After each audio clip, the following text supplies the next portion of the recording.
हरे कृष्ण प्रभु जी। हरे कृष्ण प्रभु जी। तो slide show चालू कीजिए। चालू किया है प्रभु जी। आपको स्लाइड शो चालू करना है।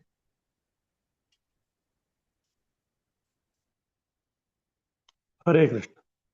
ओम अज्ञानतिमिरन्धस्य ज्ञानाञ्जनशलाकया चक्षुरुन्मिलितं येन तस्मै श्रीगुरवे नमः। नमो विष्णुपादाय कृष्णप्रेष्ठाय भूतले श्रीमते भक्तिवेदांत स्वामिनिति नामिने। नमस्ते सरस्वती देवे गौरवाणी प्रचारिणे निर्विशेष शून्यवादी पाश्चात्य देशतारिणे। वंशाकल्पतरुभ्यश्च कृपा सिन्धुभ्येव च पतितानां पावनेभ्यो वैष्णवेभ्यो नमो नमः। श्री कृष्ण चैतन्य प्रभु नित्यानंद श्री अद्वैत गदाधर श्रीवासदि गौर भक्तवृंद। हरे कृष्णा कृष्ण कृष्णा हरे हरे, हरे राम राम राम हरे हरे। हरे कृष्णा। सबका स्वागत है भक्ति शास्त्री कोर्स में। हम लोग श्री उपदेशामृत इस ग्रंथ का अध्ययन कर रहे हैं। श्लोक क्रमांक चल रहा है। अभी भक्ति करने से क्या हमको फायदा होता है, तो उसके बारे में जो है बता रहे हैं कि भक्ति करने से जो है 6 प्रकार के जो पी है, हाँ, वो जो हमको उसका फायदा होता है। तो उसी श्रृंखला में आगे करते हैं हम भी। चौथा है पावरफुल, यानी कि भक्ति जो है बहुत ही प्रबल है। ये किस प्रकार से प्रबल है, ये जो श्रीमद् भागवत का ये जो श्लोक है उसमें बताया गया है। भक्ति जो है अहेतुकी और अप्रतिहता है। अहेतुकी यानी कि भक्ति का यही कारण या इस कारण से ही मुझे भक्ति प्राप्त हो गई, ऐसा है संसार में जो है कोई व्यक्ति नहीं बोल सकता।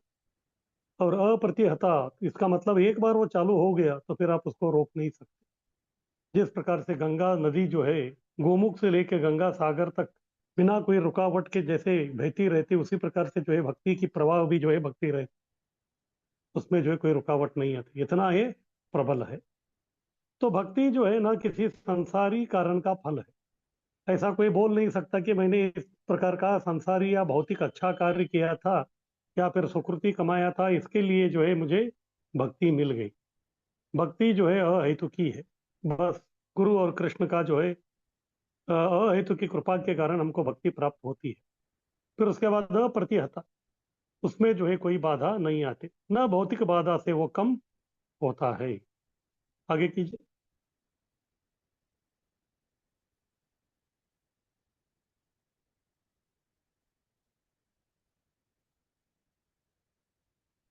आगे पांचवा है प्रोडक्टिव, यानी कि ये फलदायक है, यानी कि ये फल देने वाला है।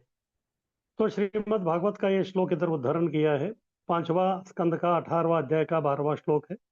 यस्यास्ति भक्तिर्भगवत् किंचन सर्वैर्गुणैस्तत्र समासते सुरः। यस्य अस्ति भक्ति, यस्य बोले तो जिसका, अस्ति यानी कि है, भक्ति है किसमें? भगवती। भगवती यानी कि भगवान में। लेकिन किस प्रकार का भक्ति? अकिंचन भक्ति। किंचन यानी कि पैसे वाला, अकिंचन यानी कि गरीब। यानी कि जो अपने आप को जो है बहुत ही नम्र विनम्र समझता है और भगवान का भक्ति कर रहा है, उस प्रकार का जो भक्त है उसमें क्या आ जाता है? सर्वै गुणे तत्र समासते सुराः। सुरा यानी कि जो देवता लोग हैं। तो देवता लोगों में जो पाए जाने वाले जो दिव्य गुण है, वो जो है सर्वय गुण है। सभी प्रकार के उनके जो देवताओं के दैवी गुण जो है वो भक्ति करने के कारण केवल तो भक्तों में जो अपने आप जो है वो प्रकट हो जाते हैं। इस प्रकार से जो है भक्ति फलदायक भी है। आगे कीजिए।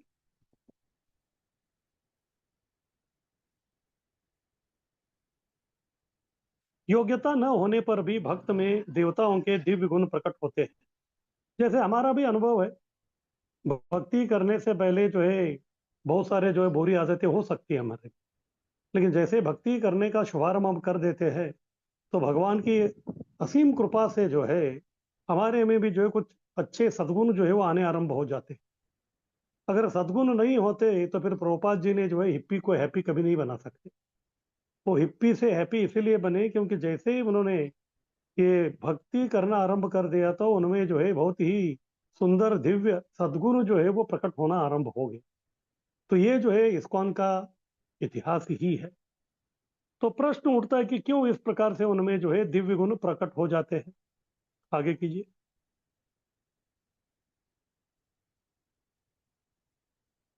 क्योंकि भक्ति जो है परिशुद्ध है, प्योर है। तो भक्ति जो है कोई भौतिक प्रपंच में रुचि नहीं रखता। भक्त भक्त जो एक बार भक्ति करने लगेगा तो फिर भौतिक संसार में जो भी जो है अलग अलग प्रकार के जो प्रलोभन है उसमें जो है तनिक सा भी जो है उसमें कोई रुचि नहीं आती है। इस प्रकार से जो है भौतिक प्रपंच से जो है उनका कोई लेना देना नहीं रहता। भौतिक दृष्टि से कलमशग्रस्त भी वो नहीं हो सकता।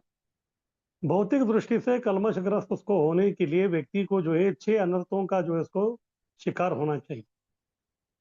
और 6 अनर्थों का शिकार उसमें होता है जो व्यक्ति रजोगुण और तमोगुण का शिकार है। क्योंकि भक्त जो है रजोगुण और तमोगुण के परे है और वो सत्वगुण में है कम से कम, तो इसीलिए जो है भौतिकता का जो कलमश है उसको जो है वो छू नहीं सकता। दिव्य स्तर पर वो स्थित है। दिव्य स्तर पर यानी कि शुद्ध सत्व या विशुद्ध सत्व में वो स्थिर है। यानी कि वो बहुत ही परिशुद्ध है, शुद्धाति शुद्ध व्यक्ति है। तो ये भी जो है भक्ति का एक लाभ है। आगे की।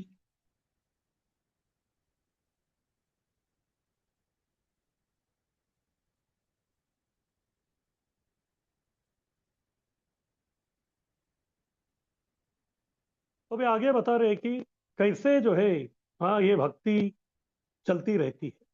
तो भगवत गीता में बताया कि 9:13 महात्मा नस्तु माम पार्थ दैवी प्रकृति आश्रित भजन अनन्य मनसो ज्ञात्वा भूतादि मवे। तो भक्ति जो कर रहा है वो किस प्रकार से परिशुद्ध है या फिर किस हद तक वो परिशुद्ध है। तो इसके बारे में भगवत गीता में ही कृष्ण जो है 9वें अध्याय में 13वां श्लोक में बता रहे हैं। ये जो भक्त है इसको महात्मा कहते हैं। तो महात्मा कौन है? महात्मा नस्तु माम पार्थ दैवीं प्रकृति आश्रित। तो कृष्ण जो है पार्थ अर्जुन को बोल रहे कि जो महात्मा व्यक्ति है वो दैवी प्रकृति में है। तो दैवी प्रकृति यानी कि लादिनी शक्ति, भगवान की अंतरंगा शक्ति उसमें वो है। तो ठीक है, वो लादिनी शक्ति या भगवान का या जो अंतरंगा शक्ति में है, तो फिर वो करता क्या है? वो करता है कि भजन के अनन्य मनस हो। वो भजन कीर्तन करता है भगवान का। किस मन से करता है? अनन्य। अनन्य यानी कि न अन्य, यानी कि भगवान को छोड़ के और कोई अन्य से जो है उनका कोई सरोकार नहीं। इस प्रकार अनन्य वो क्यों बन जाता है? क्योंकि ज्ञातवा, क्योंकि वो जानता है। क्या जानता है? भगवान ही जो है वो भूतादिम अव्ययम। भगवान ही जो है सबके आदि पुरुष है और भगवान ही अव्यय है, यानी कि वो अविनाशी है। यानी कि न उनका जन्म है न उनका मृत्यु है। जन्म और मृत्यु से अगर कोई परे है तो फिर वो भगवान है। इस प्रकार भगवान की वो परम स्थान को जानकर वो व्यक्ति जो है अनन्य मन से भजन करके भगवान की जो दैवी प्रकृति है उसका वो आश्रय ग्रहण कर लेता है। तो भक्त जो है वो महात्मा बनता है। इसलिए वो व्यक्ति मोहग्रस्त में बिल्कुल नहीं है, क्योंकि मोहग्रस्त होने के लिए उसको बहिरंगा शक्ति के अंतर्गत आना पड़ता है। तो बहिरंगा शक्ति के अंतर्गत न आने के कारण वो व्यक्ति कभी मोहित नहीं होता। दैवी प्रकृति के संरक्षण में है। तो वो जो है भगवान की जो अंतरंगा शक्ति है, लादिनी शक्ति है, उसके संरक्षण में है। इस भगवान की जो लादिनी शक्ति है उसके संरक्षण में जो रहता है उसी का जो है भगवान योगक्षेमम वहाम्यहम्। उसी का जो है योगक्षेम की जो है भगवान उनको आश्वासन देते हैं। क्योंकि इनको भी भगवान में पूरा श्रद्धा है, इसलिए ये भी आश्वस्त हो जाते हैं कि भगवान जो है हमारी हमेशा जो है संरक्षण करेंगे। पूर्णतया भक्ति में तल्लीन है, इसलिए किसी बात की उनको डर नहीं है। हाँ, इसलिए उनको किसी बात की डर नहीं है। तो इसीलिए जो है उनका एकमात्र काम है वो भक्ति कर, केवल जो है भगवान की संतुष्टि के लिए जो है भक्ति करते रहते हैं। पूर्णतया पूर्ण रूप से अपना तन मन धन जो उसमें लगाया है, भगवान को आदि एवं अविनाशी समझते हैं। तो कृष्ण के बारे में इनको जो है सही प्रकार का जो है विषय मालूम है। इसलिए वो जानते हैं कि भगवान ही आदि है। यानी कि भगवान से पहले जो है इधर किसी का अस्तित्व नहीं था। सबसे पहले जो भगवान ही थे और उन्हीं से जो है सब अचर और अचर, चलने वाले नहीं चलने वाले जो भी है, 84 लाख योनि जो है वो उद्भूत हुए हैं। और भगवान जो है वो अविनाशी है, तो उनका जो है कभी विनाश नहीं होता है। तो ये हो गया हमारा दूसरा। पहला था उत्साह, उसके बाद था निश्चय। तो निश्चय को जो है पक्का करने के लिए जो है हमको ये 6 चीज का जो लाभ है, अगर ये मालूम हो जाएगा व्यक्ति को, तो फिर वो व्यक्ति निश्चित हो जाता है कि चलो मुझे क्या करना है, भक्ति ही करना है। लेकिन अभी इसमें और एक बाधा है। तो ठीक है, भक्ति का शुभारंभ करने के लिए उत्साह चाहिए, फिर उसके बाद उसमें रहने के लिए जो आपको निश्चय करना पड़ेगा, लेकिन अंत तक वो रहेगा, उसके लिए जो व्यक्ति को धैर्य लगता है। तो इसलिए इसको धैर्य पूर्वक जो व्यक्ति को संपन्न करना होता है, भले ही कितना ही बाधा जो है क्यों ना आए, इस प्रकार धैर्य जो है दिखाना बहुत ही आवश्यक है। तो क्यों इसकी आवश्यकता है? कृष्ण भावना कार्य संपन्नता के लिए उनको जो है धैर्य पूर्वक जो है काम करना ही। लेकिन केवल कृष्ण भावना कार्य की बात ही नहीं है। इस संसार में अगर आपको कोई भी कार्य को संपन्न करना है तो फिर ये तीन वस्तु की बहुत जरूरत है। इसमें जो है धैर्य न खोना जो है बहुत महत्वपूर्ण है। इसीलिए धैर्य निश्चय दोनों की जो है जरूरी बहुत है। जब तक ये नहीं होता, ये कॉम्बिनेशन नहीं होता, इनका सहयोग नहीं होता, तब तक जो है कोई व्यक्ति कुछ नहीं कर सकता। एक बार किचन में जो है रात का समय था, तो उन्होंने जो है बहुत बड़ा एक बर्तन था, बर्तन में जो है दूध रख दिया था। अगले दिन जो है कोई बड़ा उत्सव था, तो कुछ तो स्वीट राइस बनाना था उसके लिए। लेकिन एक गलती ये हो गई थी, उन्होंने जो उसके ऊपर जो है ढक्कन लगाना जो है भूल गए, और अंधेरा था। और जैसे हम जानते हैं कि रात के अंधेरे में जो है चूहे जो है बहुत ही क्रियाशील हो जाते हैं। तो इस प्रकार से बहुत सारे जो चूहे जो है वो बहुत क्रियाशील हो गए, फिर बाद में इधर उधर जो है उतक उतक कर रहे थे। फिर अचानक देखते ही देखते जो है दो जो चूहे थे वो ऐसा छलांग लगा दिया कि उन्होंने जो है ये जो दूध का जो बर्तन था उसी के अंदर गिर गए। अंधेरा था। फिर बाद में जैसे अंदर गिरे तो फिर जो है उनको समझ में आ गया कि अभी जो है काफी, अभी और ज्यादा समय तक जो है वो नहीं रह सकते। इसीलिए जो आवाज करना आरंभ कर दिया उन्होंने। जिस प्रकार से उन्होंने जो आवाज करना आरंभ कर दिया, तो फिर तभी जो है बाकी जितने भी जो चूहे थे वो भी उधर आ गए। उन्होंने देखा कि अंदर जो है दो कुछ तो चूहे हैं, उनका आवाज आ रहा। इसलिए सब लोगों ने छलांग लगाई। लेकिन बाकी लोगों का जो है छलांग इतना अच्छा था कि वो लोग जो है दूध में नहीं गिरे। तो जो बर्तन का जो साइड वाला जो हिस्सा रहता है उसी के ऊपर बराबर लैंडिंग होके उधर से वो देख रहे थे। बाद में उन्होंने देखा कि दो चूहे जो है वो बहुत ही संघर्ष कर रहे हैं, हाथ पैर चला रहे हैं। तो उनको हौसला देने के लिए जो है सब लोग जो है चिल्लाने लगे कि बस आप हौसला मत खोइए, आप जो है करते रहिए करते रहिए करते रहिए, तो कामयाबी आपको होगा करके। ऐसे जो है कम से कम 15-20 मिनट हो गया। कितना भी वो कोशिश कर रहे हैं, लेकिन बाहर जो है आने का वो कोशिश ही नहीं कर रहे। कितना भी कोशिश करेंगे तो भी बाहर नहीं आ रहे। क्योंकि क्या होता है, अगर व्यक्ति को जो है कुछ छलांग लगाना है तो उसको जो है कुछ बहुत ही सॉलिड, हाँ, जो बहुत ही जो घट्ट जो ये रहता है जगह वो चाहिए, तो उसके ऊपर से वो छलांग लगा सकता। अभी ये जो है दूध में है, तो दूध में जो है वो कोई मजबूत जो है उसको वो प्लेटफॉर्म नहीं मिलता उधर से वो छलांग लगाए। कितना भी वो करने का कोशिश कर रहे फिर अंदर ही जा। ऐसा आधा घंटा बीत गया। उसके बाद जो इनका भी जो है शक्ति कम होने दिख रहा था। फिर बाकी जो चूहे थे उनको भी समझ में आ गया कि अभी इनका बचने का जो कोई उम्मीद नहीं है। इसलिए सब लोग जो है पहले उनको उत्साह बढ़ा रहे थे उनका। तो अभी वो खुद ही जो है हत उत्साह हो। फिर अभी वो बोलने लगे कि बस अभी जो है आपका कोई उम्मीद नहीं है, अभी जो है आप कुछ मत करो, अभी छोड़ दो छोड़ दो छोड़ दो, ऐसे चिल्ला रहे। उसमें एक जो चूहा था ये सब सुन लिया। तो फिर बाद में जो है वो हताश हो गया, फिर हाथ पैर जो चला रहा था वो छोड़ दिया उसने। तो देखते ही देखते जो है वो चूहा जो है वो धीरे धीरे जो है अंदर जाना दिख रहा। लेकिन दूसरा जो उसको भी बोल रहे थे, दूसरे चूहे को, अभी जो है बस आप जो है बचने वाले नहीं है, आप जो है हाथ पैर चलाना जो है बंद कर दो करके। लेकिन ये जैसे ये लोग बोल रहे थे तो फिर वो और ज्यादा जो है हाथ पैर जो है जो भी है उसका जो है पैर चला रहा था। तो इनको बहुत आश्चर्य हो गया, ये सुन क्यों नहीं रहा हमारा। फिर जोर से वो बोल रहे थे, अरे छोड़ दो, ये देखो ये तो चला गया, इतना क्यों तकलीफ उठा रहे हो तुम कर। लेकिन वो सुन नहीं रहा था। अपना जो है निश्चय उत्साह धैर्य के रूप में जो है वो अपना काम चालू रखा। तो इतने में क्या हो गया, इतने आधे घंटे से जो है ये लोग दूध को इतना हिला रहे थे हिला रहे थे हिला रहे थे। जब दूध को ज्यादा हिलाते हैं तो उसमें से जो है क्रीम निकलता है, उसमें जो है मलाई निकलती है। और जब आप मलई को हिलाना चालू करते हैं तो मलई जो है वो गाढ़ा होना आरंभ हो जाता है, और देखते ही देखते जो है वो मक्खन जैसा जो है वो गाढ़ा हो। अभी उसके ऊपर जो है दूसरा चूहा, अभी उसको जो है एक प्लेटफॉर्म मिल गया। उधर से उन्होंने एक ऐसा छलांग लगाया कि वो पूरा बर्तन से बाहर आ गया। तो सब लोग जो है बहुत ही हैरान रह गए। फिर जाके उसको बोलने लगे कि अरे हम तो तुमको बोल रहे थे कि तू हाथ पैर मत चलाओ, फिर भी तो हाथ पैर चला रहा था। फिर बाद में उन्होंने बोला कि आपका शोर वगैरह इतना था कि मुझे कुछ सुनाई नहीं दे रहा था, और मुझे जो है सुनाई कम पड़ता है, लेकिन आप चिल्ला तो रहे थे, मुझे ऐसा ही लग रहा था कि आप जो है मेरा उत्साह बढ़ा रहे हैं। लेकिन हालांकि ये लोग बोल रहे कि अरे छोड़ दो करके, लेकिन मुझे लग रहा था कि नहीं, मुझे जो है मेरा काम और आगे करना है। आप जो है मुझे हौसला बढ़ा रहे हैं।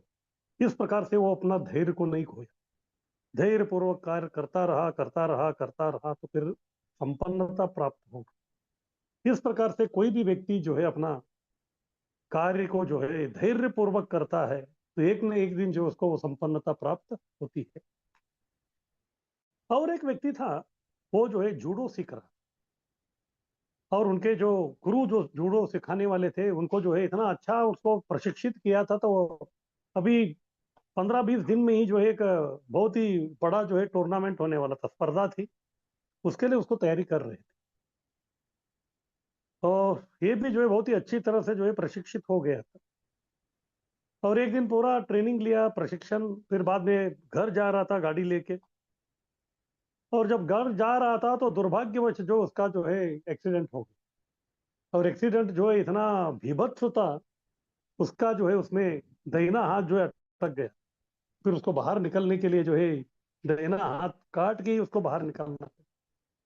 वो व्यक्ति जो है बहुत ही परेशानी में था, क्या करने का समझ में नहीं आ रहा था, इतना हताश हो गया वो। बाद में उसको लगा कि अभी मेरा जो करियर था जूडो का, ये तो अभी सब खत्म हो गया। और जो भी उसको मिलने के लिए आते थे उसको जो है पूरा ऐसे ही प्रकार से हताश वाले जो बातें करते ही जाते थे। बस ऐसा नहीं होना चाहिए था, ऐसा नहीं होना चाहिए था, ये पहले हताश था। और जब व्यक्ति जो इस प्रकार नकारात्मक जो विचारों के जब सुनाते हैं, तो फिर उसे जो है उस व्यक्ति जो है और ज्यादा हताश हो जाता। तो उसको समझ में नहीं आ रहा था। फिर कई सारे जो है लोग आके चले गए। फिर बाद में जब उनके गुरु को भी मालूम हो गया, तो फिर उनके जो मास्टर थे वो भी उधर आ गए। लेकिन जैसे उन्होंने आया तो उसको देख लिया, तो उनके चेहरे में जो है कोई ग्लानि नहीं, कोई दुख की जो है चिन्ह दिखाई नहीं दे रहा था, और वो जो बात कर रहे थे वो जो है केवल धैर्य वाला बात कर रहे थे, हौसला बढ़ा रहे थे। ये बहुत ही आश्चर्यचकित हो गए इनको। अभी ये मेरे गुरु है, इन्होंने मुझे जो है 4-5 साल से जो है प्रशिक्षण किया है, और मेरे ऊपर उनका इतना उम्मीद है कि अभी जो है कुछ ही दिनों में जो है मेरा स्पर्धा होने वाली है, और अभी मैं स्पर्धा के लिए जो है अयोग्य हो गया हूँ। तो इनको जो है कुछ तो दुख होना चाहिए, या मेरे ऊपर कुछ तो चिल्लाना चाहिए, लेकिन कुछ नहीं कर रहे, एकदम शांत थे वो। कुछ बात सब कुछ हो गया। फिर बाद में सीधा उन्होंने उनको पूछ लिया, तो ठीक है, आपका जो है डिस्चार्ज कभी है? उन्होंने बोला मेरे हिसाब से तो 1-2 दिन में कर लेंगे, थोड़ा पेन है लेकिन चल जाएगा, उतना कुछ ही नहीं। तो उन्होंने बोला कि ठीक है। तो तीसरे दिन जो आके मुझे मिला, उसको कुछ समझ में नहीं, ऐसा क्यों बोल रहे गुरु। फिर बाद में जो है उसका 2 दिन के बाद डिस्चार्ज हो गया, घर चला गया। उसके बाद जो है और 2-3 दिन के बाद जो है वो गुरु को मिलने के लिए, तो गुरु जो उसको बोले कि तुम तो 2 दिन पहले ही जो है तुम्हारा डिस्चार्ज हो गया, तुम आया क्यों नहीं? फिर अलग अलग वो बहाना दे रहा था। फिर बाद में उन्होंने बोला कि नहीं, वो बहानेबाजी नहीं चलेगी, अभी जो है तुमको बहुत गंभीर होना है। उन्होंने बोला कि अभी गंभीर होके मैं क्या करूँ, मेरा तो सब कुछ खत्म हो गया। बाद में गुरु ने बोला वो तुम्हारा दृष्टिकोण है, मैंने ऐसा कुछ देखा है क्या? नहीं। तो किसका दृष्टिकोण सही रहता है, शिष्य का या फिर गुरु का? उनको पूछा। उन्होंने बोला हाँ, गुरु का ही दृष्टिकोण सही रहता है। तो फिर मैं हताश नहीं हूं तो तू ज्यादा क्यों हताश हो रहा है? तो कल से आ जाओ प्रशिक्षण की। उनको समझ में नहीं आया, लेकिन अभी गुरु इतने बोल रहे थे, उनका धैर्य को देख के जो है उनको लगा कि हाँ भाई, चलो आ जाता हूँ, अभी कुछ बहस करने का कुछ मतलब नहीं। अगले दिन उधर आया। फिर बाद में गुरु ने जो उनको एक नया जो है एक चाल सिखाया। उनको बोला तुमको जो है केवल ये जो चाल है इसी में जो है आपको एक्सपर्ट बनना है, और कुछ करना नहीं है। वो बोला कि ठीक है। फिर जो करता गया, अभी जो स्पर्धा होने वाला था उसके पहले जो है 8-8 दिन बाकी थे, 8 दिन जो है अच्छी तरह से जो है वो चाल को जो उन्होंने पूरा अपना उसमें निष्णात बन गया। फिर टूर्नामेंट का वो सब आ गया। फिर बाद में वो हिचकिचा रहा था। गुरु को बोल दिया कि आपको क्या लगता है, आप मुझे उधर लेके आ जा रहे हैं तो फिर इतना आसान नहीं है। तो गुरु फिर से उनको बोले, देखो तुम में जो है विश्वास नहीं, इसलिए सब हो रहा है। मुझे देखो, तुम जो है मेरे ऊपर जो है पूरा विश्वास रखो और धैर्य रखो कि तुम जीतोगे। तो गुरु जी का जो धैर्य था, उनका ये सब देख के जो है उनमें इतना विश्वास आ गया, इतना विश्वास आ गया। तो फिर उन्होंने बोला कि ठीक है। गुरु ने उनको बताया था कि आपको जो है कुछ करना नहीं है, आपको केवल अपना बचाव करना है। उन्होंने कहा कि ठीक है, मैं कुछ ये नहीं करूंगा। फिर बाद में जो है चल रहा था, और सामने वाला तो बोला कि अभी इसको तो मैं 2 मिनट में खत्म कर दूंगा, और लोगों को भी ऐसे ही लग रहा है। लेकिन उस दिन जो है बहुत भीड़ हो गया, क्योंकि इस बार जो इस प्रकार का जो है जोड़ो पहली बार हो रहा था। कोई एक व्यक्ति है वो एक ही हाथ से खेलने वाला है। फिर बाद में जो है जैसे वो व्यक्ति दूसरा, उनका जो विरोधी था, वो खेलना आरंभ कर दिया, तो फिर गुरु उनको बोला था कि मैंने जो आपको एक जो चाल सिखाया है उसी को जो है आपको यूज करना है केवल। तो वही चाल से वो बार बार जो है वही चाल चला रहा था। अभी इसे तकलीफ क्या हो रहा था, जब वो चाल चलाता था तो फिर जो सामने वाला है, अगर उसको इसको पकड़, इसको कुछ करना है तो फिर उसको जो है जब तक वो उसका दाहिना हाथ नहीं पकड़ता तब तक जो है वो कुछ नहीं होता। और ये व्यक्ति जो है उनको पकड़ने के लिए दाहिना हाथ की तरफ जो है हाथ डालता था, लेकिन दाहिने हाथ में वो कुछ है ही नहीं, केवल उसको हवा मिलता था, इसलिए व्यक्ति उसको मिल ही नहीं रहा। ऐसे जो है पूरा हाफ टाइम हो गया, वो व्यक्ति जो है पूरा परेशान हो गया, इतना थक गया। फिर बाद में हाफ टाइम के जो है गुरु के पास आए। फिर बाद में गुरु ने बोला, अभी तुमको समझ में आ रहा है मैं जो है केवल तुमको यही चाल क्यों सिखाया था। उन्होंने बोला कि बस ये जो है वो तोड़ नहीं सकता, क्योंकि उसके लिए तुम्हारा दाहिना हाथ होना बहुत जरूरी है, लेकिन अभी तुम्हारे पास दाहिना हाथ नहीं है। फिर अभी उन्होंने पूछा अभी क्या करना है। अभी बस, अभी जैसे मौका मिलता है तो तुम मारना चालू कर दो, क्योंकि वो बहुत थक चुका है, मन से भी थक चुका है और तन से भी थक चुका है। बोल के ठीक है। फिर अगला राउंड जैसे हो गया, अपना जो लेफ्ट हैंड था उसी से जो मुक्का मारना उसको आरंभ कर दिया। वो व्यक्ति पहले हताश हो गया था, तो फिर वो व्यक्ति जो है पराजित हो गया। तो इस प्रकार से जो है ये व्यक्ति धैर्य नहीं खोया। क्यों? क्योंकि उनके गुरु ने भी कभी धैर्य नहीं खोया। इस प्रकार जिंदगी में बहुत सारे जो है घटनाएं होती है, लेकिन हमको जो है सब काम जो है धैर्य पूर्वक संपन्न करना। जब तक वो नहीं करते तब तक जो है हम संपन्न नहीं हो सकते। इसीलिए प्रभुपाद जी इधर बोल रहे हैं, कृष्ण भावना कार्य को भी संपन्नता से करने के लिए हमको जो है धैर्य को रखना बहुत जरूरी है। हम होंगे कामयाब एक दिन, मन में है विश्वास, पूरा है विश्वास। इसलिए धैर्य और निश्चय दोनों की जरूरी है। केवल निश्चय है धैर्य नहीं है तो भी नहीं चलेगा, केवल धैर्य है निश्चय नहीं वो भी नहीं चलेगा। इस प्रकार कार्य संपन्न के लिए तीनों चीज बहुत आवश्यक है। उत्साहात, निश्चयात, धैर्यात, उसके बाद ही तत्त कर्म प्रवर्तन। तब जाके जो हम अपने कार्य में जो है अच्छी तरह से उसको हम लोग कर सकते हैं। आगे कीजिए। तो विधि क्या है धैर्य का? भक्ति करने अधीर न हो, ये सबसे इंपॉर्टेंट और महत्वपूर्ण है। तो भक्ति तो हमको करनी है, लेकिन इतनी आसान नहीं है भक्ति करनी। धीरज रखना पड़ता है, क्योंकि बहुत सारे बाधाएं हैं। भक्ति करने से पहले जितने जिंदगी में बाधाएं नहीं आई थी, भक्ति करने के बाद जो है बाधाओं की श्रृंखला ही आरंभ हो जाती। तो कभी कभी लगता है कि क्या चल रहा है मेरे जीवन में। कुछ लोग सोचते हैं कि अरे भक्ति करने से पहले की जिंदगी अच्छी थी, उसमें जो है इतने उथल पुथल जो है बिल्कुल नहीं थी कर। लेकिन फिर भी जो है हमको अधीर नहीं होना है। जिस प्रकार से अर्जुन जो थे, वो जो है बहुत ही नंबर 1 क्षत्रिय थे, फिर भी कुरुक्षेत्र के युद्ध में जैसे आ गए तो फिर वो अधीर हो गए, धैर्य खो दिया उन्होंने। उत्साह तो बहुत था, उत्साह के साथ उधर आए थे, निश्चय भी कर लिया था कि बस अभी जो है मुझे युद्ध करके सबको परास्त करना है। लेकिन तीसरे इसमें जो है उनका गाड़ी पंचर हो गई, धैर्य खो दिया। जो कुछ कर सकते थे, इतने बड़े महावीर जिन्होंने शिवजी के साथ लड़ाई करके पाशुपतास्त्र लिया था, फिर देवलोक में जाके जो है बहुत सारे जो है दिव्य अस्त्र को प्राप्त किया था, इस प्रकार का वो व्यक्ति था। लेकिन फिर भी ये एक क्षुल्लक कारण के लिए जो है वो व्यक्ति अधीर हो। फिर उनको जो है धैर्य उसका जो है फिर से जगाने के लिए जो है कृष्ण को भगवत गीता सुनाना पड़ा। वो दिव्य ज्ञान जब वो सुने तो फिर अपना धैर्य को वापस ले लिया। फिर तभी उन्होंने बोला कि करिष्ये वचनम तब, बस हे केशव आप जो बोल रहे हैं वही मैं काम करने के लिए तैयार हूँ। तो इसलिए भक्ति करने अधीर नहीं होना चाहिए, क्योंकि इसको छोड़ दिया तो फिर जिंदगी जो है पूरा हमको अधीर बना के रखेगी।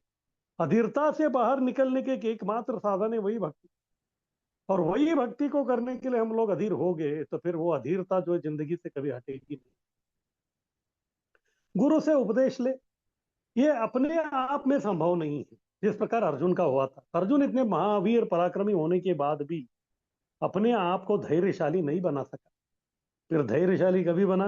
गुरु से उपदेश ले लिया। शिष्यस्ते हम शादी माम त्वाम प्रपन्नम, कृष्ण को अर्जुन ने बोल दिया कि मैं आपका शिष्य हूं, आप मुझे उपदेश दीजिए।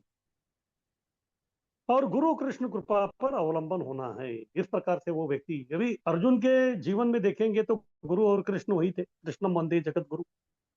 लेकिन हमारे जीवन में जो है गुरु अलग है और कृष्ण अलग है, लेकिन उनका दोनों मनोगत, उनके जो अभिमत है या फिर उनके विचार है, वो सब एक ही है। तो हमको जो है केवल उनकी जो कृपा है उसकी अपेक्षा करना है और उसी के ऊपर जो अवलंबित होना है। जब तक हम गुरु और कृष्ण की कृपा के ऊपर अवलंबित नहीं होते तब तक हम धैर्य नहीं रख सकते। तो इसीलिए ये कृपा को जो है काटने के लिए ही माया देवी जो है अलग अलग प्रकार के जो है हथकंडे करती रहती है। लेकिन जब हम उससे परे जाके गुरु और कृष्ण की कृपा के ऊपर अवलंबित होते हैं, तभी जाके हम लोग धैर्य रख सकते हैं, तभी जाके जो है कुछ भक्ति हम लोग कर सकते हैं और भक्ति में आगे जा सकते हैं। आगे कीजिए।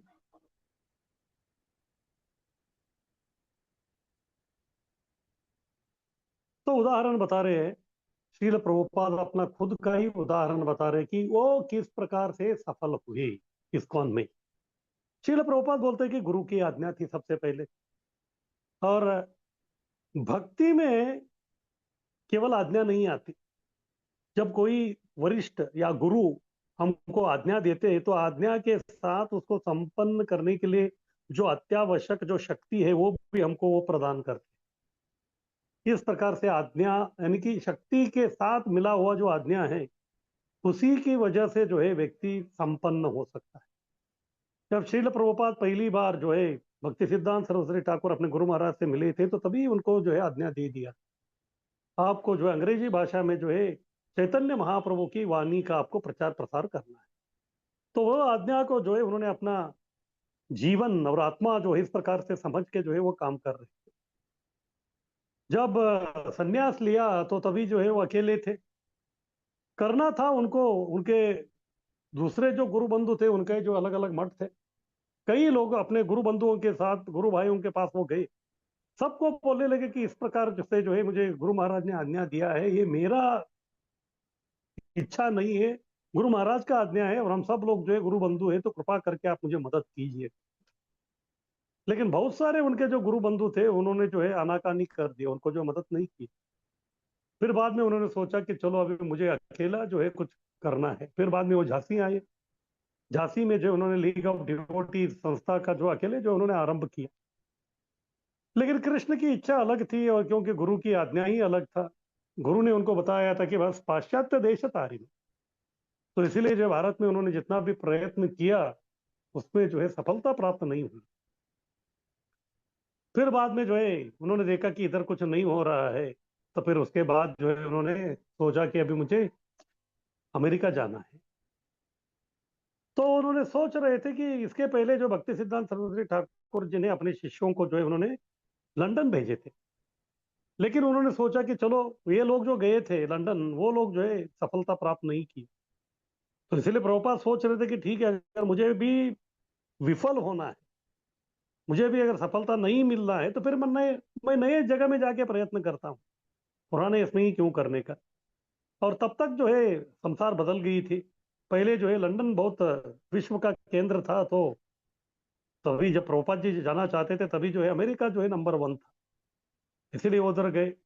लेकिन उधर भी जब गए तो फिर उधर भी कोई किसी को जानते नहीं थे, इसलिए प्रारंभ में जो है किसी का जो है बिल्कुल उधर रुचि ही नहीं थी। ये 1 साल तक उन्होंने प्रचार किया, 1 साल जो है बहुत होता है। लेकिन उनके पास जो है एक रिटर्न टिकट थी जलदूत की, इसलिए कभी कभी इतने हताश होने के बाद जो है वो बोस्टन बंदरगाह में आके जो पूछते थे कि ये जलदूत जो है कभी आने वाली है। फिर वो बोलते थे कि बस अगले महीने में जो है आने वाली है करके। फिर जब उनको लगता था कि हाँ अगले महीने आ रहे तो मैं आ जाऊंगा करके, लेकिन जैसे मुड़ते थे तो भक्ति सिद्धांत सरस्वती ठाकुर उनके सामने दिखते थे। फिर बाद में वो सोचते थे कि मैं मेरे गुरु महाराज को क्या मुंह दिखाऊंगा, उनको क्या बताऊंगा। तो इसीलिए जो है जाने का वो कैंसिल करते थे, फिर अपना प्रयत्न करते थे। प्रारंभ में किसी को रुचि नहीं थी, फिर धीरे धीरे लोग महत्व समझकर उत्सुकता से सम्मिलित हुए, और एक दिन जो है बहुत बड़ा चमत्कार हो गया। जगह थी टॉम्किन स्क्वायर पार्क, उधर बैठ के जो है बस तल्लीन होके जो है केवल हरिनाम कर रहे थे। अचानक क्या हो गया मालूम नहीं, लोगों की जो है भीड़ आ गई, लोग अपने आप जो है कीर्तन के ऊपर जो है नृत्य करने लगे, इतने आनंदित होने लगे। और उसके बाद जो है प्रभुपाद को पीछे मुड़ के देखने की कोई आवश्यकता नहीं हुई। क्यों? क्योंकि उन्होंने धैर्य नहीं खोया। ऐसा नहीं कि उनके जिंदगी में जो है धैर्य खोने के अवसर नहीं आए, वो अवसर आए, लेकिन फिर भी जो है उन्होंने धैर्य नहीं खोया। उनको गुरु और कृष्ण की कृपा के ऊपर जो है इतना श्रद्धा थी, धैर्य न खोने के कारण उनको जो है सफलता प्राप्त हो गई। इसलिए इस संदर्भ में जो है श्रील प्रभुपाद अपनी ही जीवनी का जो है इधर जो है वो उल्लेख कर रहे हैं।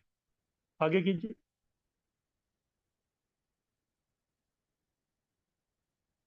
आगे चौथा है तत्त कर्म प्रवर्तना। तो किसी का कुछ प्रश्न है?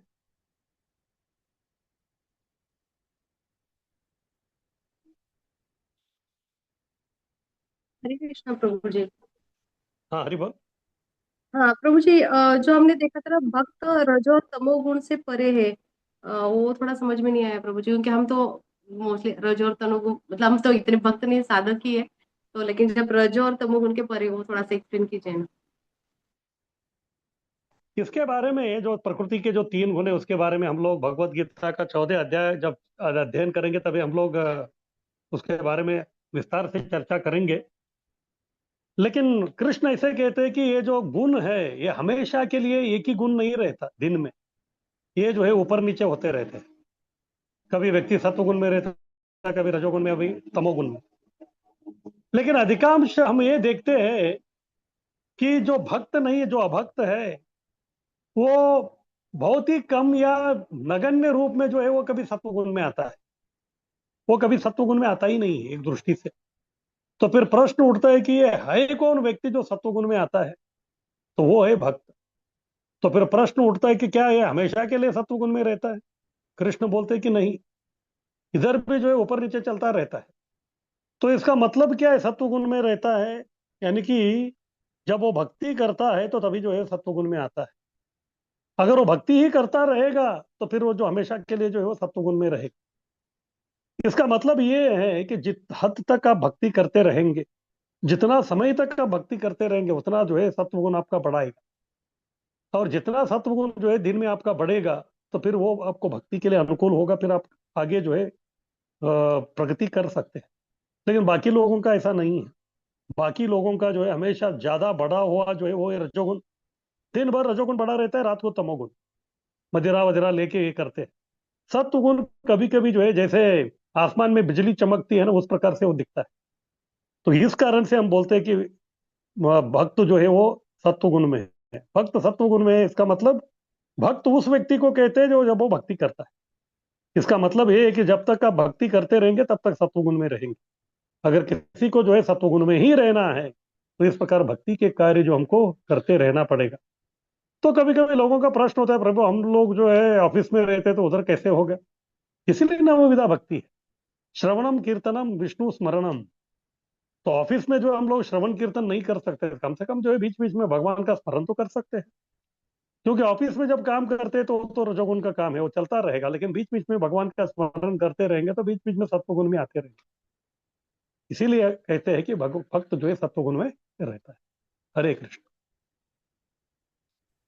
हरे कृष्णा प्रभु जी।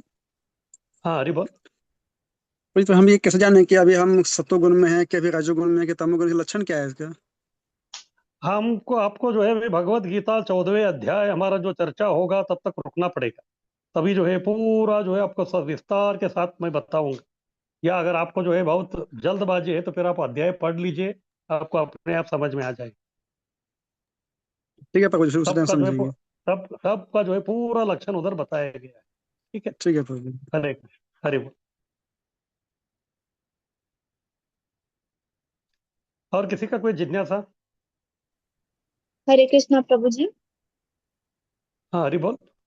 प्रभु जी, आपने वो बताया भक्ति अप्रतिहता, तो हम्म वो अप्रतिहता जैसे मतलब बहुत बार काम की वजह से हम 16 माला भी नहीं कर पाते, फिर वो भी तो भौतिक कारण की वजह से रुकावट है। देखिए, इधर प्रतिहता का मतलब ये है कि वो पूरा बंद हो गया। प्रतिहता का मतलब, हता बोले तो खत्म, हता ये जो शब्द है बोले तो ये खत्म।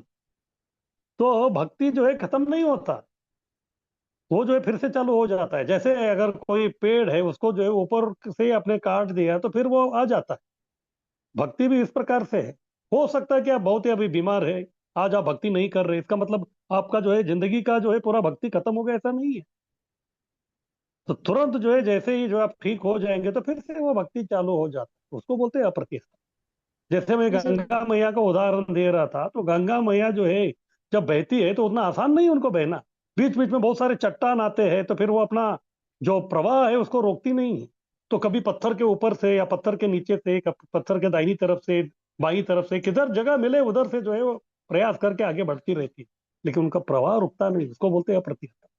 इसी प्रकार भक्ति में बाधा नहीं आती, ऐसे नहीं है। आज होगा 16 माला, नहीं होगा, लेकिन इसका मतलब ये नहीं कि आज में 16 माला मेरा नहीं हो गया तो भक्ति का अकाउंट क्लोज, ऐसा नहीं, फिर से वो चालू। इसको बोलते हैं अप्रतिहत। जी प्रभु जी। हरे कृष्ण।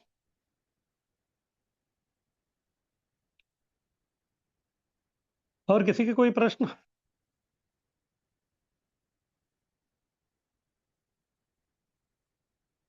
तो ठीक है, आगे बढ़ते हैं। तो आगे है चौथा, तत्त कर्म प्रवर्तनात्। अभी हमारा भक्ति आरंभ करने के लिए उत्साह दिखाया, भक्ति में टिके रहने के लिए हम निश्चय कर लिया, उसको संपन्न करने के लिए हम लोग जो है धैर्य रखा है। तो फिर हमें हमको काम पे लगना है। तो फिर क्या काम करना है? तत्त कर्म प्रवर्तनात्। विधि विधान संपन्न करने आलस्य न करे, अत्यधिक उत्साह दिखाए। विधि विधान संपन्न करना, तो फिर ये विधि विधान क्या है आगे बता रहे। 4 नियम का पालन करना और 16 माला जप करना, ये हमारा विधि विधान है, ये हमारी साधना है। और प्रभुपाद जी जो है सभी इस्कॉन के जितने भी जो सदस्य है, अभी के, पुराने या आने वाले, सबके लिए जो है उन्होंने इस विधि विधान का जो है उन्होंने उल्लेख कर दिया है। इसलिए अगर किसी को जो है इस्कॉन के अंतर्गत भक्ति करनी है तो उनको जो है इस दो विधि विधानों का जो है पालन करना जो है बहुत ही अनिवार्य है। इसको छोड़ के जो है हमारा और कोई साधना जो है उतना महत्वपूर्ण नहीं है। क्योंकि ये जो 4 नियम पालन करने से जो है व्यक्ति कम से कम मनुष्य बनता है। और ये जो भक्ति है केवल मनुष्य कर सकता है। जो अमानव है या अमानवीय विचार वाला व्यक्ति है वो जो है भक्ति नहीं कर सकता। इसलिए 4 नियम का पालन इसलिए करना है ताकि हम लोग जो है मानव बने। लेकिन केवल मानव बनने से जो है भक्ति करेगा ऐसा नहीं। तो इसलिए जो है साधना करनी है, तो फिर साधना है 16 माला जप, और 16 माला भी कम से कम। जब ये हम करेंगे तो तब जाके जो हमारी भक्ति की श्री गणेश होगी। फिर बाद में हम लोग जो है जो मनुष्य हो के भी हमें भी जो है कुछ दिव्यत्व आना आरंभ हो जाता है। तो इसीलिए इन विधि विधानों का संपन्न करने के लिए प्रभुपाद जी बोल रहे कि इनमें आलस्य न करें। क्यों? इसका मतलब क्या है? अभी 4 नियम का पालन जो है 24 घंटा हमको करना ही है, बराबर। तो फिर इसी प्रकार से 16 माला भी 24 घंटे में करना है क्या? नहीं, 16 माला जो है पहले ही करना है। फिर से ये जो काम है 16 माला करना, ये सत्वगुण का काम। और जब वातावरण वो भी उस गुण का रहता है तभी उस काम करेंगे, तो आपको वो काम करने के लिए आसान पड़ता है। जैसे व्यक्ति को काम करना है तो फिर वो दिन में करता है, क्योंकि दिन में जो है रजोगुण का प्रभाव रहता है, तो फिर वो व्यक्ति रजोगुण का काम कर सकता है। लेकिन वही काम जो अगर उसको बोलेंगे कि रात को करो, तो रात को नहीं कर सकता, क्योंकि रात को जो है तमोगुण का प्रभाव है, वो मुश्किल होता है उसको करने के लिए। तो इसी प्रकार से जो है दिन जो है पूरा 3 अलग अलग इसमें जो है गुणों में जो है विभाग हो गया है उसका। तो लगभग आप सोच सकते हैं कि सुबह जो है 3 बजे से लेके जो है 8 घंटा जो है 11 बजे तक, 10-11 बजे तक जो है सत्वगुण रहता है। फिर उसके बाद वहां से लेके जो है शाम को 6 बजे तक दूसरा जो संध्या है तब तक जो है रजोगुण रहता है। फिर उसके बाद जो रात का जो समय है वो जो है वो तमोगुण का है। अगर सत्वगुण का काम जो है अगर आप रजोगुण के समय में या तमोगुण के समय में करेंगे तो वो इतना आसान नहीं, बहुत मुश्किल होता है वो करने। तो इसीलिए बोल रहे कि विधि विधान का करने के लिए आलस्य न करें, यानी कि सत्व गुण के समय सुबह जो है उधर ही आप कर लेंगे, 16 वाला कर लेंगे तो अच्छा है। अगर नहीं हो रहे तो जितना मैं ज्यादा से ज्यादा हो सके उतना जो हमको तभी संपन्न करना है। फिर बचा हुआ जो ये ठीक है रजोगुण के इसमें या फिर तमोगुण के समय में जो हम उसको कर सकते हैं, इसमें जो आलस्य न करे और अत्यधिक उत्साह दिखाए। अत्यधिक उत्साह दिखाए इसका मतलब क्या है? सुबह उठने के लिए जो हमको कुछ कोशिश करना पड़ेगा। थोड़ा हम लोग उठने के लिए उत्साह दिखाएंगे तो फिर जो व्यक्ति उठ सकता है। अगर वो उत्साह नहीं दिखा रहे तो फिर जो है कोई कार्य आरंभ ही नहीं होता, क्योंकि उत्साह जो है वो आरंभ का प्रतीक है। तो इसीलिए प्रभुपाद जी बोल रहे कि आलस्य न करें, उठ जाइए सुबह और उसमें जितना हो सके उतना जो है आप कीजिए। इससे जो है बाद में जो इतने आपको माला करना है तो वो जो है उसका जो लोड है वो कम हो जाएगा। शिथिलता से प्रगति रुक जाएगी। अगर आप शिथिल बनेंगे तो ठीक है, अभी क्या पूरा रात को 12 बजे तक है ना दिन, ठीक है अभी एक माला करूंगा, बाद में 1 घंटे के बाद एक करूंगा, 1 घंटे के बाद एक करूंगा। इस प्रकार घंटे में एक एक करते रहेंगे तो फिर हमारा घंटा बच जाए। इस प्रकार हम शिथिल बन जाएंगे, उसमें जो है हमारा कोई गंभीरता नहीं दिखा रहे हैं तो फिर हमारी जो प्रगति जो है वो रुक जाएगी। तो ये होता है तत्त कर्म प्रवर्तन, यानी कि बिना आलस्य के अत्यधिक उत्साह से जो हम भक्ति के विधि विधानों का जो पालन कर रहे हैं उसको बोलते हैं तत्त कर्म प्रवर्तना। आगे की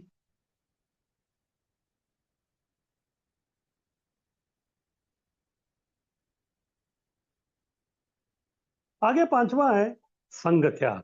तो ठीक है, उत्साह है, निश्चय है, धैर्य है, भक्ति के कार्य कर रहे हैं तो फिर किधर भी कर सकते हैं क्या? वो भी नहीं होगा। भक्तों के संग में आप करेंगे तो फिर वो भी और एक अनुकूल वातावरण है। अगर आप भक्तों के संग में बाहर के लोग जो है उनमें आप करेंगे तो फिर वो बहुत मुश्किल होता है। ये हमारा अनुभव है। अगर भक्तों के संग में हम जप कर रहे हैं तो फिर हमको समझ में नहीं आता कि ये 16 माला कभी हो संपन्न हो गया। अगर वही भक्तों के संग है, ट्रेन में बैठा हूँ, बाकी लोग अपना जो है अनाप शनाप चर्चा कर रहे हैं, उसमें जो है माला करने की मैं कोशिश कर रहा हूँ तो फिर बहुत जो है कसरत करनी पड़ती है। इस प्रकार के जो लोग जो भक्ति के लिए प्रतिकूल है तो उनका संग को हमको त्यागना ही पड़ेगा।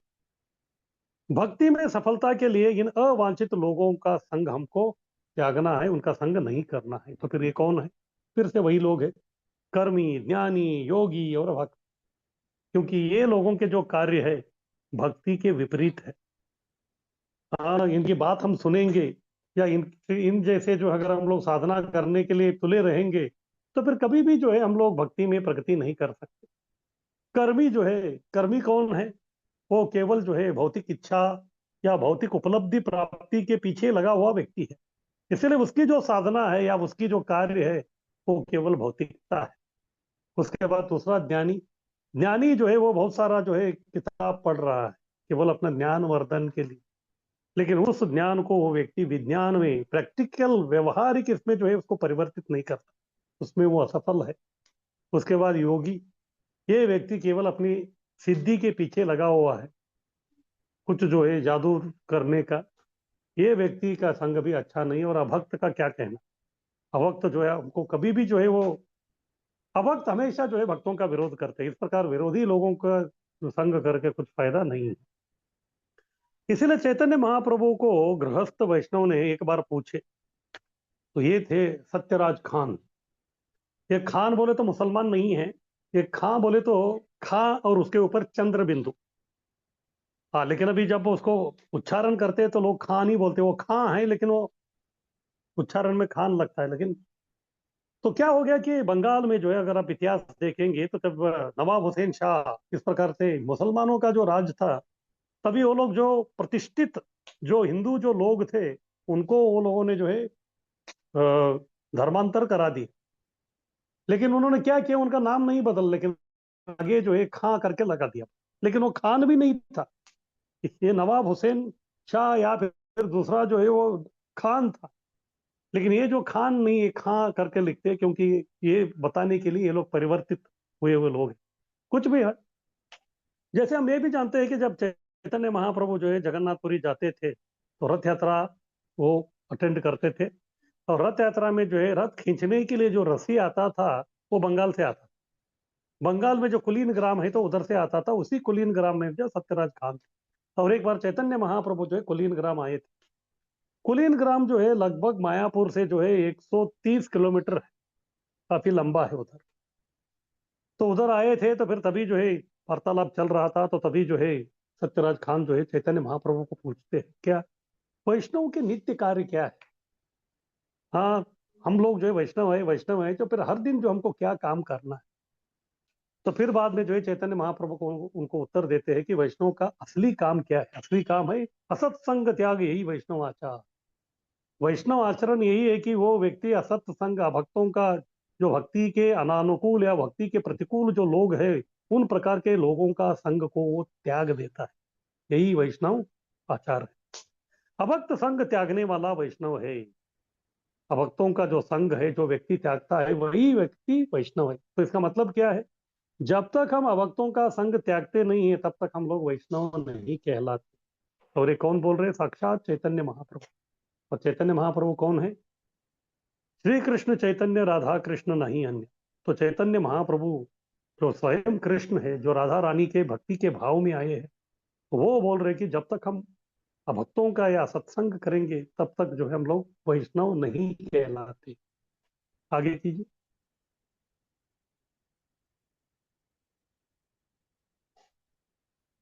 तो नरोत्तम दास ठाकुर भी अपनी एक वैष्णव गीत में इसी की पुष्टि करते हैं। तांदेर चरण से भी भक्त सन्निवास। तांदेर, तांदेर यानी कि आपका, भगवान को बोल रहे हैं, भगवान आपका चरण सेवी, यानी कि आपका जो है चरण सेवन करना, यानी कि आपका जो भक्ति करना है, तो उसके लिए क्या करना पड़ेगा? भक्त सन्निवास। सन्ने यानी कि नजदीक, तो भक्तों के समीप या नजदीक जो हमको वास करना। जब तक हम लोग भक्तों के नजदीक या उनका संग में नहीं रहते, तब तक जो है भगवान की सही प्रकार का भक्ति हम लोग नहीं कर सकते। इसलिए जो कोई व्यक्ति जिसको जो है भगवान की भक्ति जो है करनी है, तो फिर वो व्यक्ति जो है भक्तों का संग में ही जो है काम करना चाहिए, शुद्ध भक्तों की संग में रहना। इसी का बारे में जो है नरोत्तम दास ठाकुर जो है वो पुष्टि कर रहे हैं। तो पूर्ववर्ती आचार्य 6 गोस्वामी के विधि विधानों का हमको पालन करना है। तो भक्तों के संग में करना क्या है? जिस प्रकार से 6 आचार्य जो है विधि विधानों का पालन किया, उसी प्रकार से हमको करना है। ये जो षड गोस्वामी थे, वृंदावन में रहते थे, तो वो लोग भी जो है साथ में बैठ के जो है भक्ति करते थे। हालांकि उनका जो अलग अलग अपना रहने का स्थान था, लेकिन दिन में जो है हर दिन वो जो है आके मिलते थे। कहाँ? राधा दामोदर मंदिर में। राधा दामोदर मंदिर में जो है वो बैठ के जो है उधर उनका ये इस प्रकार का जो है संग होता रहता था। तो अपने आचरण से छठ गोस्वामी हमको दिखला रहे या बता रहे हैं कि अब कितने भी उच्च कोटि के भक्त क्यों ना हो, हमको जो है भक्तों का संग जो है बहुत ही अनिवार्य है। तो अभी इस्कॉन का उद्देश्य क्या है? किस उद्देश्य से इस्कॉन की स्थापना किया, वो श्रील प्रभुपाद इधर बता रहे हैं। उद्देश्य वैष्णव संघ में भक्ति नियम का अभ्यास करने के जो इच्छुक है, उनके लिए जो है इस्कॉन संघ की स्थापना किया है। जैसे मैं पिछली बार भी बता रहा था कि जब इस्कॉन संस्था का उन्होंने संस्थापन किया, तो तभी जो है पंजीकरण जो कार्यालय था, उसमें जो है इस्कॉन किस हेतु से निर्माण हो रहा है, उसके लिए उन्होंने इस्कॉन के 7 उद्देश्यों को उल्लेखित किया।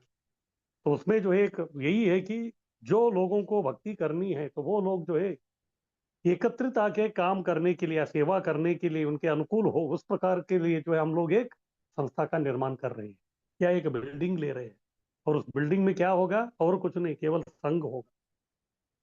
एक ही प्रकार के विचार करने वाले, यानी कि भक्ति के विचार करने वाले, भक्ति करने के इच्छुक जो लोग हैं, तो उस प्रकार के भक्ति का नियम का अभ्यास करने वाले जो लोग हैं, वो सब एकत्रित आएंगे और अपने भक्ति के विधि विधानों का वो लोग पालन करेंगे भक्तों के संग में। आगे कीजिए।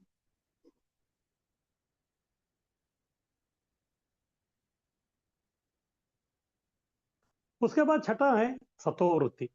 तो ठीक है, उसके पहले किसी का कुछ प्रश्न?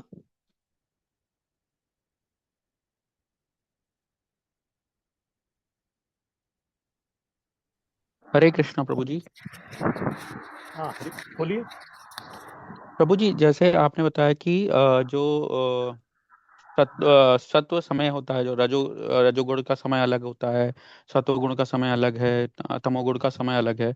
तो मान लीजिए जैसे मैं अपनी बात करता हूँ, तो मैं कॉर्पोरेट वर्ल्ड में हूँ, कई बार लेट नाइट काम हो जाता है और फिर रात में नींद नहीं आती है। तो अब जैसे 2 बजे तक काम किया, तो 2 बजे नींद नहीं आ रही, तो उस समय हम माला जप कर स्टार्ट कर सकते हैं, या हमको वेट करना है कि 3 या 4 बजे तो तब करें? ये पहला प्रश्न था प्रभु जी। अगर इसका उत्तर दें फिर मैं तो दूसरा एक ठीक है, पूछ। अगर ठीक है, इसके बारे में बताता हूँ अभी। देखिए, जो वो जो है वो ब्रह्म मुहूर्त के काफी नजदीक है। ब्रह्म मुहूर्त से जब वो काफी नजदीक आता,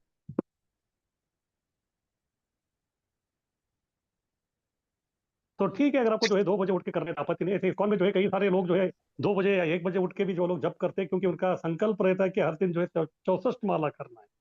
बहुत सारे जो लोग हैं 16 से अधिक जो करते हैं वो लोग जो है जल्दी उठ जाते हैं।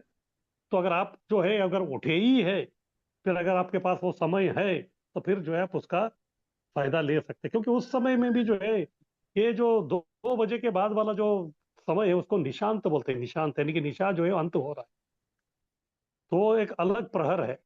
तो उस प्रहर में भी जो अगर आपको अनुकूल हो रहा है तो फिर आपको करने में कोई आपत्ति नहीं है।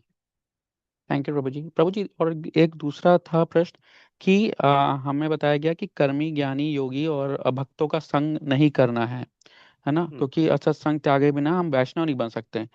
तो हम्म। लेकिन प्रभु, हम अपने अगर भौतिक जगत में देखें तो हम चारों तरफ से इन्हीं लोगों से घिरे हुए हैं।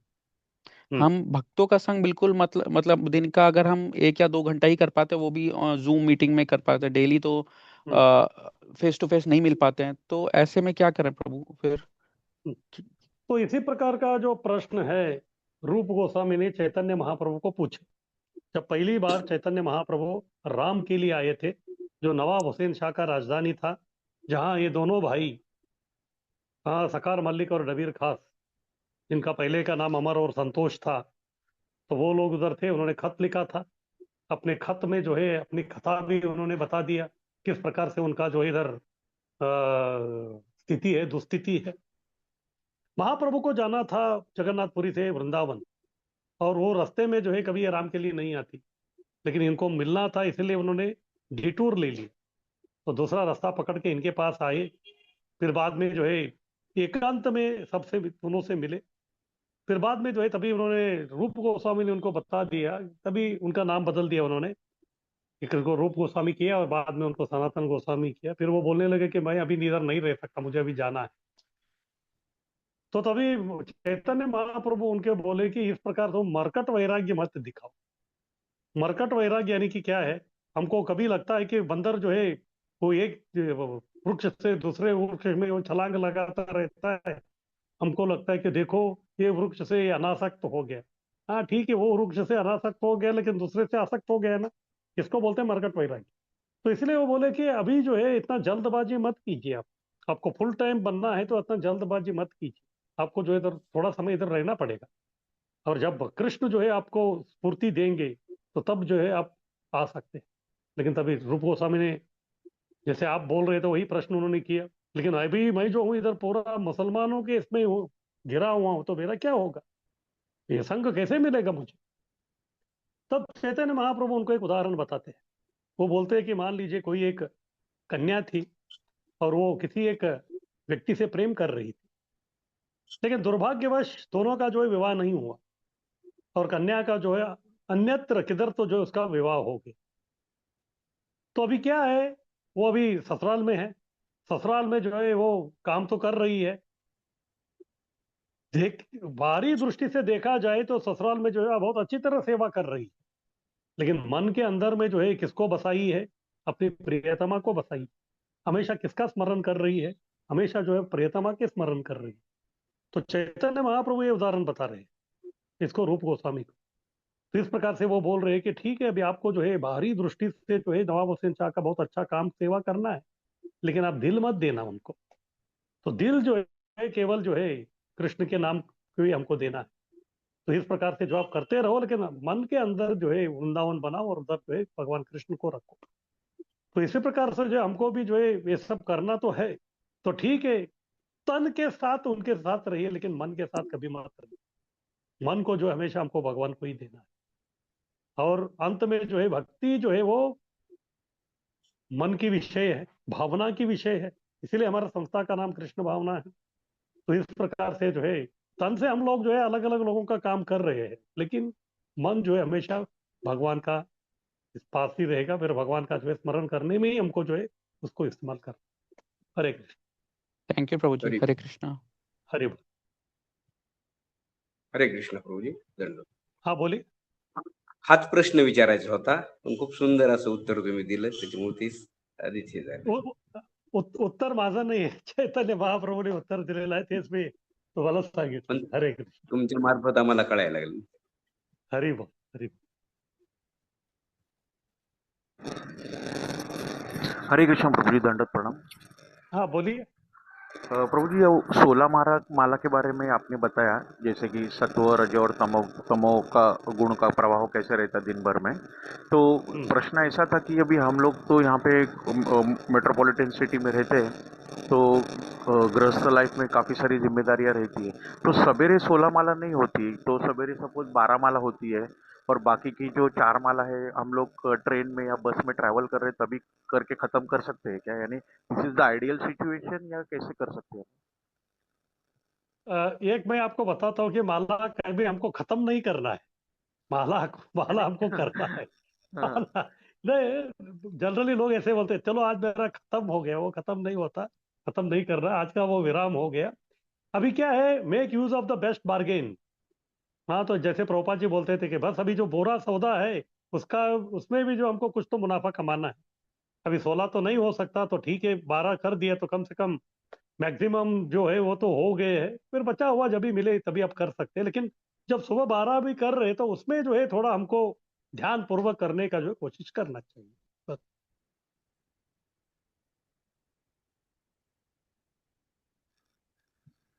हरे कृष्ण। हरे कृष्ण.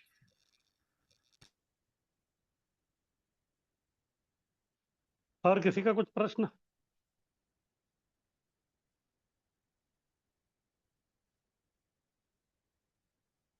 तो ठीक है, आगे बढ़ते हैं। आगे है छठा, सतो वृत्ति। सत, सत का दो अर्थ होता है, एक है सनातन और दूसरा इधर सत यानी कि वैष्णव, क्योंकि वो विशुद्ध सत्व में है। वृत्ति यानी कि उनके कार्य। तो व्यक्ति को क्या करना, उत्साह, निश्चय, धैर्य, तत्त कर्म प्रवर्तनात्, उसके बाद संग त्याग कर दिया, फिर करना क्या है, सतो वृत्ति यानी कि वैष्णव वृत्ति का पालन करना है, वैष्णव शिष्टाचार का पालन करना है, वैष्णव धर्म का नियमों का पालन करना है। तो वही बता रहे कि ये क्या है, भक्तिमय सेवा। सतो वृत्ति यानी कि भक्तिमय सेवा करना है। तो फिर ये क्या है भक्तिमय सेवा? प्रभुपाद जी जो उसका परिचय करा के दे रहे हैं। सबसे पहला बोल रहे कि ये दिव्य कार्य है भक्ति, इसीलिए जो है ये इस संसार का नहीं है, इसलिए गोलोकेर प्रेम धन हरिनाम संकीर्तन, ये पूरा इंपोर्टेड आइटम है। आजकल जो है लोगों को इंपोर्टेड आइटम चाहिए, इसलिए जो है भगवान भी जो है इंपोर्टेड आइटम लेके आए, कहाँ से, गोलोक वृंदावन से। हाँ, उधर का जो है माल लेके आए, तो इसलिए ये दिव्य धाम का ये काम है, तो इसीलिए जो है दिव्य कार्य। और जो भी व्यक्ति ये दिव्य कार्य को करने लगता है तो फिर दिव्य धाम जाने की जो है उसका दरवाजा जो है खुलना आरंभ हो जाता है।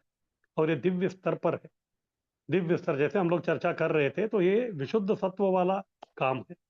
विशुद्ध सत्व स्तर पे जो है ये काम होता है। और भौतिक त्रिगुणातीत, इसके बारे में तो काफी चर्चा की हम लोगों ने। ये जो है सत्वगुण भी निसत्वगुण से परे है ये।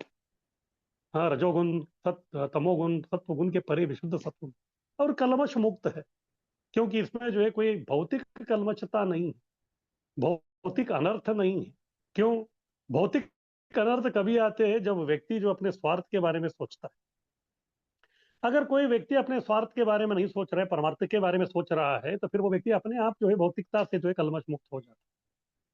तो ये कहाँ है फिर? ये जो है विशुद्ध सत्व में है। विशुद्ध सत्व यानी कि सत्व गुण से भी परे।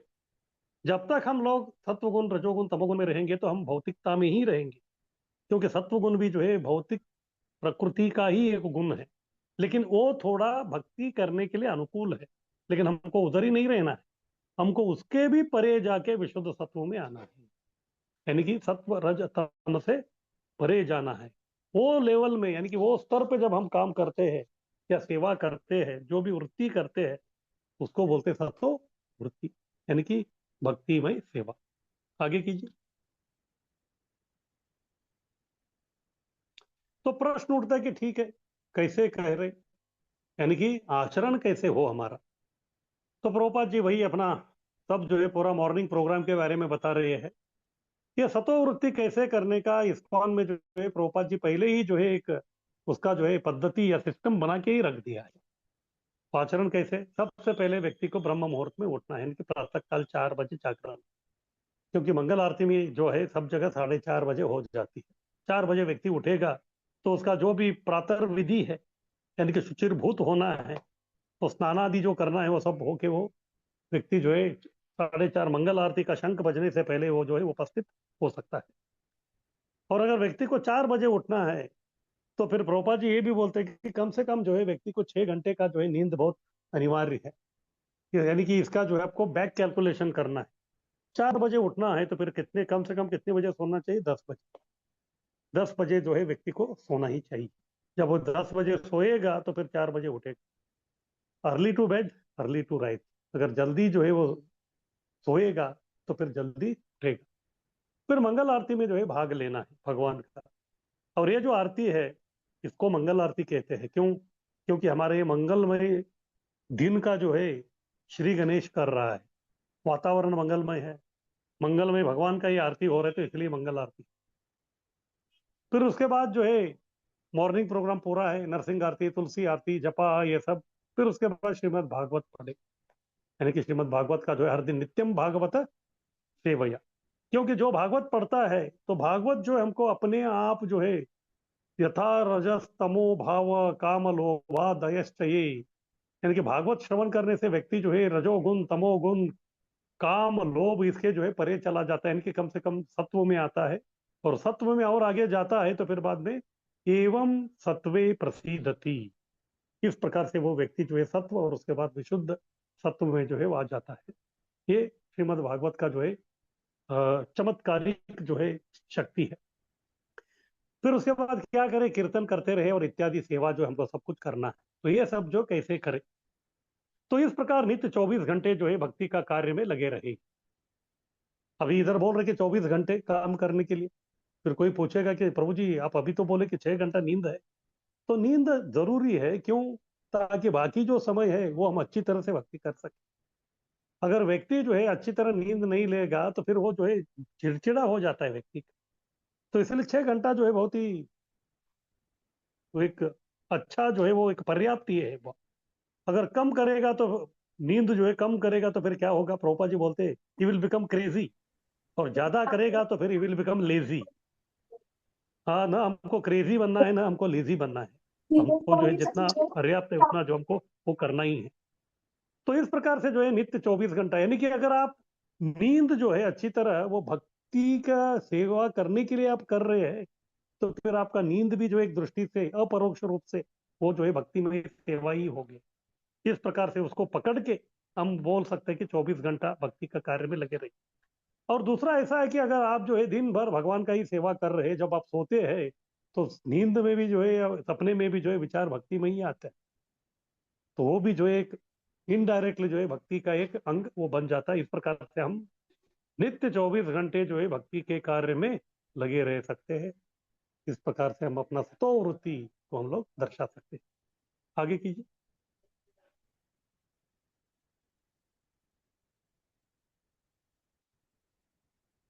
हरे कृष्ण। तो किसी का कुछ प्रश्न? हरे कृष्ण प्रभु। हरि बोल। तो मेरा प्रश्न ये मंगला आरती से है, और सुबह जैसे कि हम लोग जहाँ काम करते हैं तो छुट्टी होता है लेट से रात को 9 बजे, घर पहुंचते पहुंचते 10:30 बज जाता है, खाते पीते 11 12 बज जाता है। इसमें तो 4 बजे उठना पॉसिबल नहीं है। फिर तो क्या फिर उसके मंगला बाद आरती आप क्या अपना छोड़ा जा सकता है? आप अपना 6 घंटे के बाद उठिए, फिर उसके बाद जो है अच्छा, मॉर्निंग प्रोग्राम कीजिए। अगर आप वैसे तो 10:30 को आके 11 बजे सो रहे हैं तो फिर उसके हाँ, हिसाब से जो है 5 बजे आप उठ के जो है फिर 5:30 को जो आप कर सकते हैं, वो भी जो है अच्छा है। तो शुरुआत मतलब मंगला आरती से करना चाहिए। जगह देखिए, मंगल आरती जो मंदिर में होता है बहुत लंबा चौड़ा होता है। आपको उतना लंबा जी चौड़ा करने का जरूरी नहीं, 5 मिनट में भी आप संपन्न कर सकते हैं। जी प्रभु जी। हरे कृष्ण। हरे कृष्ण। हरि बोल। और किसी का कुछ प्रश्न? हरे कृष्ण प्रभु जी। हाँ बोलिए प्रभु।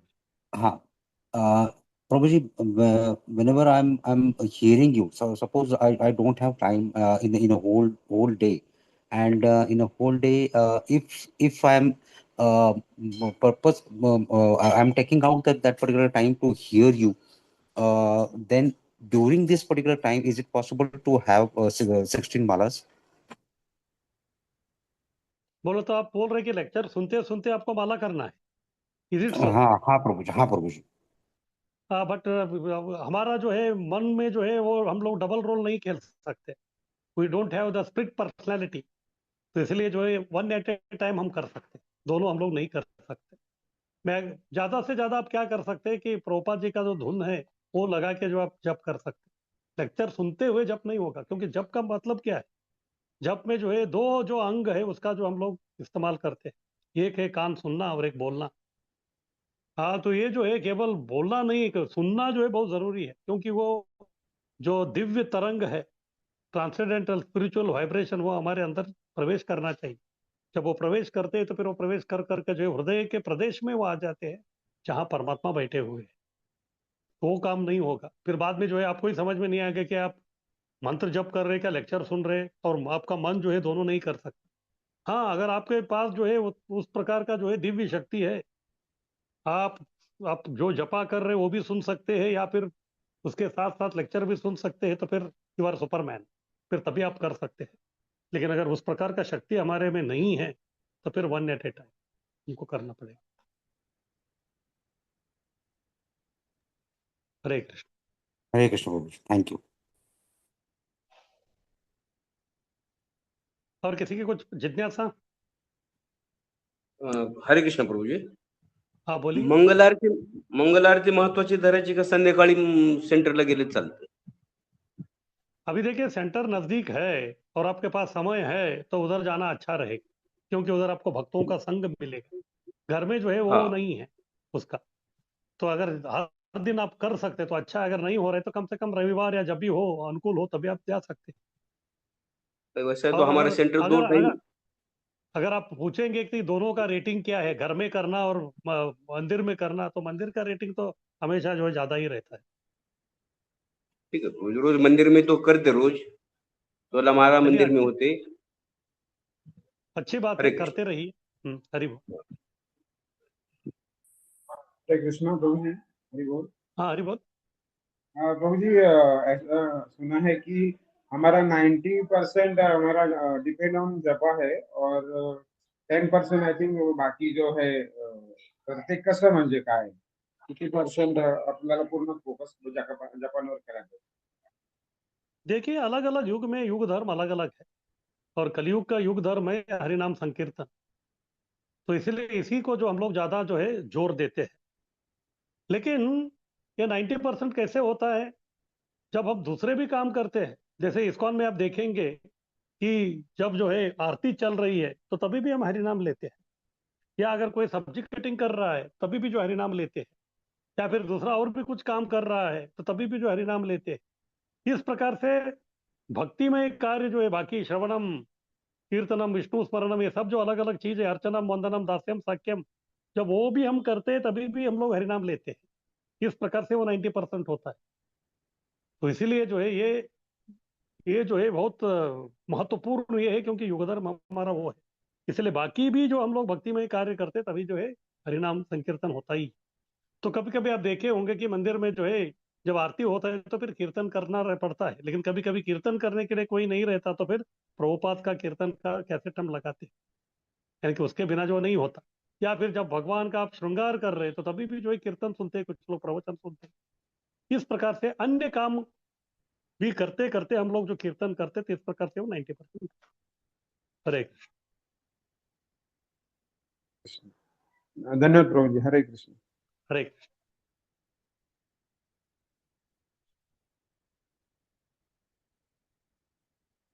तो ठीक है, अभी आगे बढ़ते हैं हम लोग। अभी है श्लोक 4। तो अब तक जो है दो नकारात्मक देख लिया हमने, जो भक्ति के जो प्रतिकूल है उसको जो छोड़ना है वो सब। फिर उसके बाद तीसरा जो है सकारात्मकता, पॉजिटिव, हमको जो है भक्ति में क्या क्या दिखाना है। उत्साह, तिष्ठया, धैर्य, तत्त कर्म प्रवर्तना, संग त्यागा, सतो वृत्ते, षड्वीर भक्ति प्रसिद्धि। तो लास्ट वाला जो था सतो वृत्ति, यानी कि हमको जो आचरण करना है, ये आचरण किस प्रकार से करना है, क्योंकि ये बहुत महत्वपूर्ण है। क्योंकि भक्तों के संग में रह के अच्छा हमको जो आचरण करना बहुत जरूरी है। अगर उधर थोड़ा गड़बड़ हो गया तो फिर जो अपराध होने का चांसेस रहता है। तो इसलिए वो जो सतोवृत्ति है वो किस प्रकार से अच्छी तरह करना है, उसको जो है भी ये श्लोक 4 में बता रहे हैं, किस प्रकार से करना है ये। आगे कीजिए।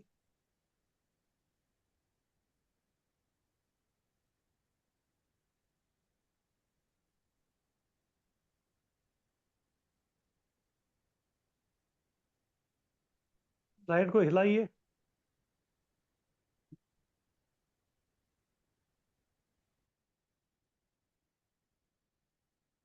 तो श्लोक 4 है, ददाति प्रतिगृह्णाति गुह्यम आख्याति पृच्छति भुंक्ते भोजयते चैव षड्वीर भक्त प्रीति लक्षणम। तो सतोवृत्ति में जो है प्रीति का लक्षण होना चाहिए। हाँ, भक्तों के इसमें जो है क्या होना चाहिए मुख्य, वो है प्रीति के लक्षण। प्रीति के लक्षण जो है वो बहुत जरूरी है। क्यों? क्योंकि हमारा जिंदगी का लक्ष्य जो है वो एक प्रेम प्राप्त करना, किसका? कृष्ण प्रेम। लेकिन कृष्ण प्रेम से पहले पहले भक्तों के इसमें जो प्रेम दिखाए हम लोग, हाँ, तो वो जो प्रेम में जो व्यवहार है वही सतोवृत्ति। तो फिर प्रश्न उठता है कि ये प्रीति के लक्षण या प्रीति का जो आदान प्रदान है वो किस प्रकार से आएंगे, क्या क्या करने से जो है ये प्रेम में वृत्ति या प्रेम में जो व्यवहार है वो हो सकता है। उसके बारे में जो रूप गोस्वामी बता रहे हैं कि 6 प्रकार के क्रिया जब तक हम नहीं करते तब तक जो है प्रेम में आदान प्रदान नहीं होता। तो फिर ये 6 प्रकार के क्रिया क्या है? सबसे पहला है ददाती। ददाती यानी कि दान देना। ये बहुत महत्वपूर्ण है। कभी कभी हम देखते हैं कि दो लोग साथ में आ गए, लेकिन कभी क्या होता है कि दोनों के बीच में जो है प्रेम तो छोड़ दीजिए, वो संबंध ही प्रस्थापित नहीं होता। क्योंकि हर एक सोचता है कि पहले आप, तो पहले आप में जो है वो कुछ होता नहीं। तो इसलिए किसी न किसी को जो है आगे बढ़ना पड़ेगा, और जो व्यक्ति पहले आगे बढ़ता है तो फिर उसको देना पड़ता है। तो फिर वो है ददाती। उसके बाद है प्रतिगृह्णाति। प्रतिगृह्णाति यानी कि वो जो दे रहा है उसको हमको स्वीकारना है। लेकिन दूसरा व्यक्ति हमको देगा क्यों? वो इसीलिए देगा क्योंकि इसके पहले हमने उसको दिया है। तो इसीलिए जो हमको पहले देना है उसके बाद वो व्यक्ति देगा हमको। फिर उसके बाद जो है जब लेन देन चलता रहेगा तो फिर एक प्रकार का संबंध प्रस्थापित होगा। फिर हमारा उस व्यक्ति के ऊपर श्रद्धा निर्माण होगा। जब श्रद्धा निर्माण होगा तो फिर बाद में जो है हमारे मन में जो चल रहा है गुह्यम आख्यात, मन के जो भी विचार है हम उसके सामने जो है प्रस्तुत करना आरंभ कर देते हैं। मन को जो उसके सामने हम लोग खोल देते हैं। फिर बाद में हमारा कोई समस्या है या कोई प्रश्न है तो फिर पृच्छति, फिर उसके बारे में हम लोग उसको पूछते हैं। इस प्रकार से जो है हम मन खोल के बात किया, उन्होंने भी जो अच्छी तरह हमको सब सलाह दिया, तो फिर हमको ऐसा लगता है कि अभी और कुछ आगे होना चाहिए हमारा। फिर बाद में जो है भूंगते ही फिर जो है वो हम लोग उसको प्रसाद के लिए बुलाते हैं। फिर वो हमारे घर में आ गया प्रसाद के लिए, तो फिर केवल खा के जाएगा नहीं, वो बोलेगा कि ठीक है आप भी हमारे घर में आइए। फिर बाद में भोज जाएगा, उसके घर में जाके हम प्रसाद स्वीकार करते हैं। तो इस प्रकार से ये जो 6 प्रकार के जो क्रियाएं हैं, जब तक ये नहीं करते, केवल भक्ति में नहीं, इवन बाहरी जो दुनिया है उसमें भी अगर दोनों के बीच में जो दो लोगों के बीच में जो है प्रेम में आदान प्रदान या व्यवहार होना चाहिए, तो उनको ये 6 के 6 कार्य करने ही पड़ते। जे जो दो व्यक्तियों के बीच में ये 6 प्रकार के क्रिया नहीं होते तो हम समझ सकते कि उधर जो है प्रेम का आदान प्रदान नहीं है। तो इसीलिए ही जो है 6 जो है षड्विधम प्रीति लक्षणम, ये 6 प्रीति के लक्षण है। और ये जो लक्षणों को जो अपना जीवन में उतारता है तो फिर हम समझ सकते। कीजिए।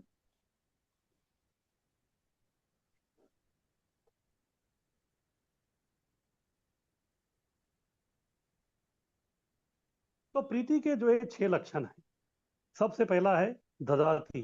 ददाती यानी कि दान में उपहार देना, यानी कि सबसे पहले हमारी तरफ से जो है पहल होनी चाहिए। तो हम पहले जो है उनको दान देंगे, उसके बाद प्रतिगृह्णाति, बदले में वो जो भी हमको देंगे उसको हम लोग स्वीकारेंगे। उसके बाद गुह्यम आख्याति, विश्वास में आकर मन की गुप्त बात हम उनको बताएंगे, क्यों, उनके ऊपर हमारा विश्वास है। पृच्छति, उसके बाद गुप्त रूप से जो भी हमारी बाधाएं हैं, समस्याएं हैं, उसको हम लोग पूछेंगे। उसके बाद भुंक्ते, प्रसाद ग्रहण करना, और भोजयते, उनको प्रसाद अर्पण करना। तो इस प्रकार से ये जो 6 व्यवहार है, ये प्रीति के लक्षण। आगे कीजिए।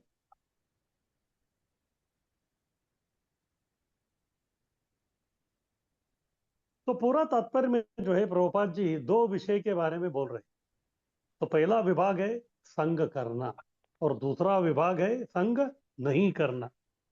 तो सबसे पहला है संग करना। तो प्रश्न है किससे संग करना?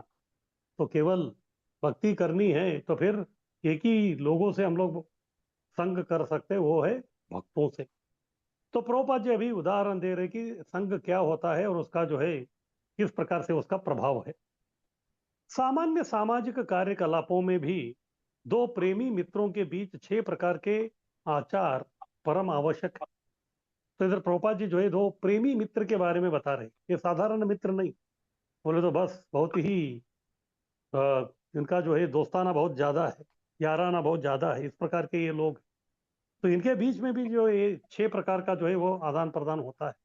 उसमें एक मित्र जो है दूसरे मित्र के लिए कुछ गिफ्ट देता है, तो वो भी इनको कुछ गिफ्ट देता है। फिर बाद में वो अपना जो है मन में जो भी चल रहा है वो उनको बता देता है। फिर बाद में प्रश्न भी करता है। फिर ये व्यक्ति भी उनके लिए कुछ खिलाता है, और बाद में जो वो भी जो है उनके लिए कुछ खिलाता है। इस प्रकार का व्यवहार हम लोग सामान्य भौतिक दुनिया में भी जहाँ प्रेम का व्यवहार दिखता है उधर भी हम लोग देखते हैं। तो इसीलिए इधर बोल रहे कि सामान्य सामाजिक कार्यकलापों में भी 2 प्रेमी मित्रों के बीच 6 प्रकार के आचार परम आवश्यक है। जब तक ये 2 मित्र दोनों के बीच में ये 6 प्रकार के आदान प्रदान नहीं होते, तब तक हम ये नहीं बोल सकते कि दोनों के बीच में जो है प्रेम का। इसी तरह 2 भक्तों के बीच में भी 6 आदान प्रदान होता है, क्योंकि 2 भक्त जो है आपस में वो भी प्रेम करते हैं। तो प्रेम करते हैं ये कभी समझ में आता है जब ये 6 आदान प्रदान वो दोनों के बीच में जब हम देखते हैं, तब हम बोल सकते हैं कि दोनों के बीच में प्रेममय व्यवहार है। आगे कीजिए।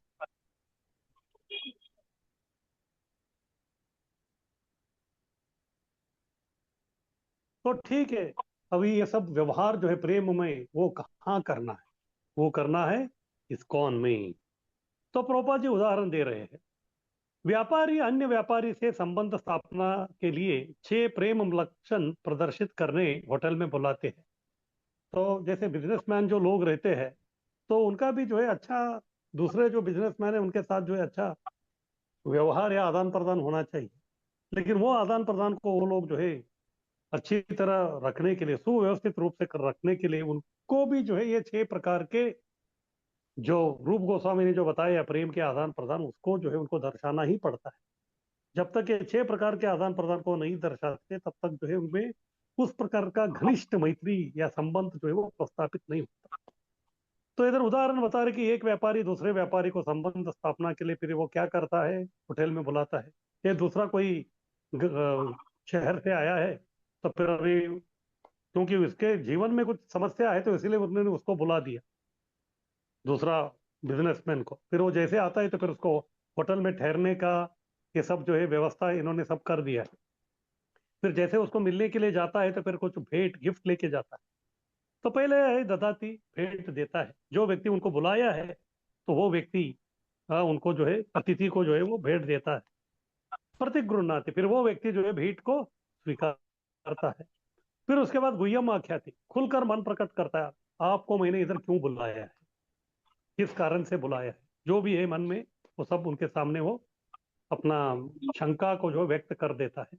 फिर उसके बाद पृच्छति, देखिए ऐसा सब मेरा चल रहा है, पूछता है कि मैं अभी क्या करूं, किस प्रकार से मेरी समस्या है।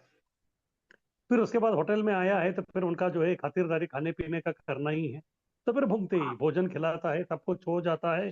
फिर ये व्यक्ति संतुष्ट हो जाता है, उनको लगता है कि चलो अच्छा हो गया, मैंने इनको इधर बुलाया तो इसकी वजह से जो है मेरा बहुत सारा काम हो गया, इस प्रकार ये व्यक्ति संतुष्ट हो गया।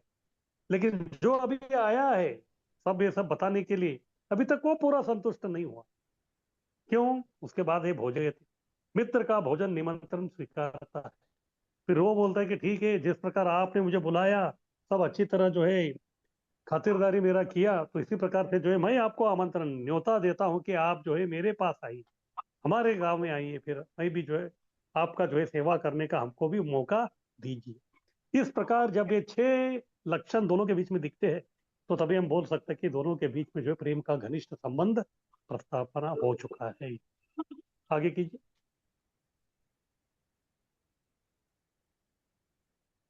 तो इसी तरह का इस्कॉन में भी 6 प्रीति की लक्षण हम लोग देखते हैं। जिस प्रकार व्यापारी और व्यापारी के बीच में वो लक्षण हुए, इसी प्रकार इस्कॉन में भी भक्तों के बीच में या इस्कॉन में जो आने वाले जो लोग हैं उनमें भी ये 6 प्रकार के आदान प्रदान हम देखते हैं। तो प्रभुपाद बता रहे कि इस्कॉन संस्था की उद्देश्य क्या है। श्रील प्रभुपाद ने भक्तों के बीच 6 आदान प्रदान के लिए अकेले इसका जो है आरंभ किया।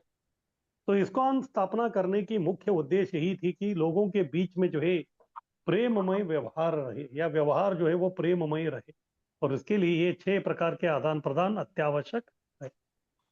बाद में लोग आने लगे। हाँ, जैसे प्रभुपाद जी इसके पहले भी बताया था कि स्टार्टिंग में कोई नहीं आया, बाद में जो है धीरे धीरे लोगों को जो है इस्कॉन के बारे में मालूम होने लगा, तो फिर जो है लोग आना आरंभ हो गए। लोग क्यों आ रहे थे, इसके बारे में जो है प्रभुपाद जी आगे जो है स्पष्ट कर रहे हैं। क्योंकि वे 6 आदान प्रदान नीति आचरण कर रहे थे, इसलिए संघ सारे विश्व में फैल गया। तो प्रभुपाद जी जो है अपना सीक्रेट बता रहे हैं, क्यों इस्कॉन जो है पूरा दुनिया भर में फैल गया। उसका मुख्य कारण यही है, क्योंकि हमारी आपस में जो है प्रेममय व्यवहार जो है, इस कारण हमारा संबंध जो है वो घनिष्ठ हो गए। और जब बाहर वाले जब हम देख रहे थे, बाहर वाले जब हमको देख रहे थे कि इस प्रकार से हमारे बीच में जो व्यवहार हो रहा है प्रेममय, वो देख के जो है बहुत ही आश्चर्यचकित हो गए। और ये जो है हमारा प्रेममय व्यवहार उनको इधर खींच के लेके आया। उनको लगा कि हाँ भाई, अगर प्रेम किधर भी है तो फिर वो केवल इधर इस्कॉन में ही है। इसीलिए जो है संघ सारे विश्व में जो है वह फैल गया, क्योंकि एक नीति का आचरण चल रहा था, वो था प्रेम का 6 आदान प्रदान। आगे कीजिए।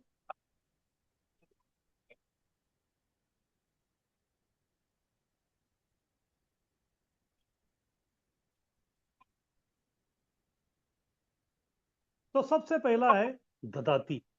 ये ददाती जो है इस्कॉन में किस प्रकार से आदान प्रदान होता है। संघ के कार्यकलापों के विकास के लिए लोग उदार होकर दान दे रहे हैं। तो लोग जो है वो दान देते हैं, क्योंकि इस्कॉन जो है नॉन प्रॉफिट ऑर्गेनाइजेशन, यानी कि इसमें जो है कोई लाभ या इस प्रकार का कुछ है ही नहीं, या फिर हम लोग जो है कुछ कमाते हैं, ऐसा भी नहीं है।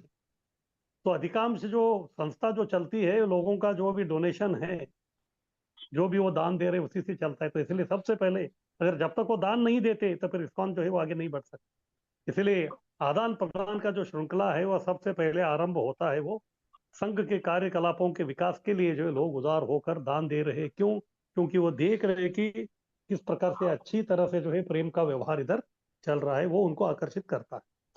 फिर उसके बाद प्रतिगृहणाति। अभी जो है लोग आए हैं, हाँ, अलग अलग प्रकार के दानी हैं, डोनर्स है, फिर वो कभी मंदिर में आते हैं, तो फिर प्रतिगृहणाति। अभी हमारी कर्तव्य है कि उनके साथ किस प्रकार व्यवहार करें। बदले में भक्तों ने दिया कृष्ण भावना पुस्तक वे उत्सुकता से ले रहे हैं। तो कभी कभी जो अगर कोई हमको जो है कुछ डोनेशन देता है, तो फिर तभी जो हमको एक तो प्रसाद देना चाहिए, या फिर जो कुछ तो किताब देना चाहिए। इसलिए प्रभुपाद जी जो हमेशा बोलते थे कि भक्तों को जो है हमेशा कुछ किताब या फिर जो है कुछ प्रसाद हमेशा रखना चाहिए, हाँ, लोगों को जो है देने के लिए। इस प्रकार से जो है उन्होंने दान दिया, तो भक्तों ने जो बदले में पुस्तक दे दिया। उसके बाद तीसरा है गुह्यम आख्याति। संघ के सदस्य कृष्ण भावना के गोपनीय विषय दिल खोलकर वो बोलते हैं। अभी क्या हो गया, दोनों के बीच में जो है भक्त और बाहर का जो दानी है, दोनों के बीच में जो संबंध प्रस्थापित हो गया। जब संबंध प्रस्थापित होता है, तो फिर जो है विश्वास बढ़ता है। जब विश्वास बढ़ता है, तो तभी जो है भक्तों को ऐसे लगता है कि अभी ये व्यक्ति जो है, इनको जो है मुझे कृष्ण भावना में मार्गदर्शन करना बहुत आवश्यक है। और भक्त को भी ये लगता है कि हाँ, ये व्यक्ति जो है योग्य दिख रहा है कृष्ण भावना को स्वीकार करने के लिए। अभी मैं इनको सब बताऊंगा। तो तभी भक्ति के जो गुह्य विषय है, तो उसको जो है गोपनीय विषय को जो है दिल खोलकर जो है भक्त लोग इनको सब बोलना आरंभ कर देते हैं। ये है गुह्यम वाक्यात। आगे कीजिए।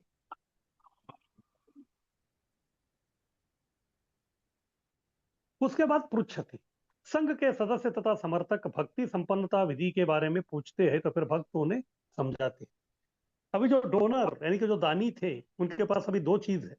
एक, हमने पहले उसको किताब दिया था, जैसे उन्होंने हमको डोनेशन दिया तो किताब उन्होंने पढ़ा है। लेकिन बहुत बार ऐसे होता है कि किताब पढ़ के भी जो लोगों को समझ में नहीं आता, क्योंकि ये विज्ञान है। फिर उनके पास भी बहुत प्रश्न रहते हैं। फिर बाद में जब भक्तों से मिलते हैं तो फिर भक्त भी भक्ति के बारे में उनको सब बोलते हैं। और जैसे वो बोलना आरंभ करते हैं तो उन्होंने पहले कुछ किताबों में पढ़ा है, तो फिर दोनों का जो है कुछ संबंध उनको जो है दिखाई देता है। तो फिर बाद में मन में जो है कुछ प्रश्न आते हैं भक्ति के बारे में। फिर तभी जो है संघ के सदस्य तथा समर्थक भक्ति संपन्नता किस प्रकार करें उस विधि के बारे में जो है भक्तों से पूछते हैं। तो और भक्त जो है उनको समझाते हैं कि किस प्रकार से ये भक्ति संपन्न करना है। फिर उसके बाद भूंगते। अभी जो है जो जो भी दानी लोग है, डोनर है, या समाज के जो लोग हैं, जब वो मंदिर में आते हैं तो फिर हमारा परम कर्तव्य है कि हमको उनको जो है प्रसाद दे। जब एक बार प्रभुपाद जी मायापुर में थे तो तभी उन्होंने देखा कि उधर जो है एक कचरा पेटी पड़ा था, उधर जो है कुछ प्रसाद पड़ा हुआ था। प्रसाद यानी कि कुछ आहार था। फिर उधर दो तीन बच्चे थे और दो तीन कुत्ते थे जो आपस में वो झगड़ा कर रहे। तो प्रभुपाद जी को अच्छा नहीं लगा। तभी उन्होंने जो है अपने जितने भी जो जीबीसी थे उनको बता दिया कि कम से कम जिधर भी इस्कॉन का केंद्र है उसके 1 किलोमीटर के दायरे में जो है कोई भूखा नहीं रहना चाहिए। यानी कि जो है पर्याप्त मात्रा में जो हमको प्रसाद बना के रखना है। कभी भी कोई भी आ सकता है तो फिर अतिथि को हमको प्रसाद देना चाहिए। तो भूखते तो किस प्रकार से हरे कृष्ण वाले खिलाते हैं। हरे कृष्ण उत्सव में आजीवन सदस्य तथा मित्रों को आमंत्रित करते हैं। तो भक्त लोग क्या करते हैं, हरे कृष्ण उत्सव का आयोजन करते हैं। क्योंकि जब प्रभुपाद जी इस्कॉन का शुभारंभ पाश्चात्य देश में किए तो उधर जो है कोई उत्सव नहीं होता, क्योंकि उत्सव जो है जितना हिंदू लोग मनाते उतना कोई नहीं मनाता। लेकिन प्रभुपाद जी को मालूम था कि जब तक लोगों को उत्सव में नहीं बुलाते तब तक उनमें जो है उत्साह नहीं आएगा। इसीलिए लोगों में जो है उत्साह बढ़ाने के लिए उत्सव को मनाना बहुत जरूरी था। तो इसीलिए जो उन्होंने अलग प्रकार का उत्सव आरंभ किया वो था हरे कृष्ण उत्सव, या फिर रविवारीय प्रीति भोज कार्यक्रम। इस प्रकार से जो है अलग कार्यक्रम उन्होंने आरंभ किया। फिर उसमें जो है आजीवन सदस्य यानी कि लाइफ मेंबर या फिर और जो भी समर्थक है, मित्र है, उनको जो है उधर आमंत्रण देते हैं। ऐसा हमारा प्रोग्राम है, कार्यक्रम है, इस तारीख को इतने बजे कृपा करके आप आइए। तो अधिकांश सदस्य जो है समाज के उच्च स्तर पर है तो भी वो उत्सव में सम्मिलित होते हैं। और बहुत सारे जो लोगों को हम लोग आमंत्रण करते हैं तो वो जो है समाज के बहुत ही प्रतिष्ठित लोग हैं। तो इस प्रकार के लोग जो है वो भी जो है अपना प्रतिष्ठा को जो है बगल में रख के जो है हमारा हरे कृष्ण उत्सव में जो लोग भाग लेने के लिए आते हैं। और जो भी थोड़ा प्रसाद हम उनको देते हैं तो उसके जो है बहुत ही प्रेम में पूर्वक जो उसका वो लोग स्वीकार करते हैं, क्योंकि वो प्रसाद है। हमने भी देखा है कभी कभी जो है लोग अपने घर में जो है 56 भोग अलग अलग प्रकार का खाते होंगे, लेकिन इस्कॉन का जो खिचड़ी और जो हलवा है उसके प्रति जो है लोगों का अलग एक प्रकार का जो है एक आकर्षण है। इसलिए जो भी थोड़ा प्रसाद हम उनको देते हैं तो फिर वो बहुत ही जो है मन पूर्वक जो इसका वो स्वीकार करते हैं। आगे कीजिए।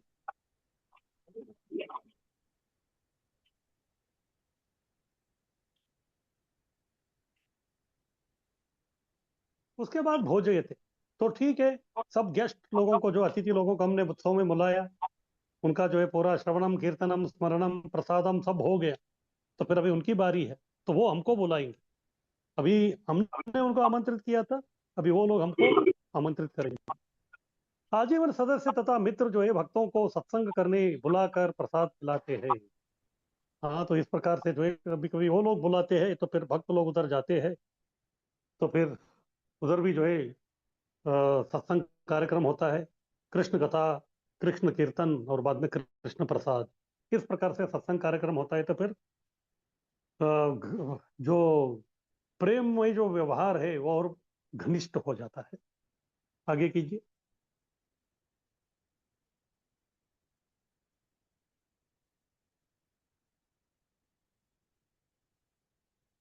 तो इस प्रकार से जो है इस्कॉन में भी और बाहर की दुनिया में भी ये 6 प्रकार के जो आदान प्रदान है, ददाति प्रतिगृणाति गुह्यम आख्याति पृच्छति भुंक्ते भोजयति, ये सब चलता रहता है। हाँ, और इसके बिना जो है प्रेम का व्यवहार या प्रेम का जो संबंध है वो प्रस्थापित नहीं होता। तो ठीक है, किसी का कुछ प्रश्न? हरे कृष्ण प्रभूजी, दंडवत प्रणाम. हाँ बोलिए. आपण काही मनातल्या गोष्टी कोणाला तरी सांगतो समजा भक्तांना, त्याच्यातून काही अनर्थ घडतात कधी कधी, अशा वेळेस काय करायला पाहिजे? लेकिन वो अनर्थ होता क्यों है? काहीतरी आपलं अनर्थ मनातली का गोष्ट कारण सांगतो आपण, काही हाँ, मनातली उसको गोष्ट इतर ददाती तो मन प्रतिग्रहाती. का, हाँ तो मन का जो आपके जो चीजें है, आप किसको बोल रहे हैं? एखाद्या भक्ताला सांगितलं समजा आपण, तो एखादा भक्त है, वो भक्त जो है आपके अनुकूल है, उसका आपको गारंटी है क्या? इधर बताए कि विश्वास पात्र जो है, विश्वास में लिया हुआ जो भक्त है, उसके सामने जो हमको अपना मन खोलना है, तो आपको 200% गारंटी है क्या ये व्यक्ति जो मेरा विश्वासु है करके? हाँ तो ये सही है. तो यही है, ये सही नहीं नहीं है, बोल यही है, यही मेन चीज है. तो इसलिए सबके सामने हमको मन नहीं खोलना है, इसलिए हमको पहले जो है 200% गारंटी होना चाहिए कि ये व्यक्ति विश्वासु है, तब जाके खोलना है. नहीं तो भक्त तो बहुत सारे हैं, इसलिए सबके सामने हम लोग, सबके सामने हम नहीं खोल सकते. हरे कृष्ण. हरे कृष्ण.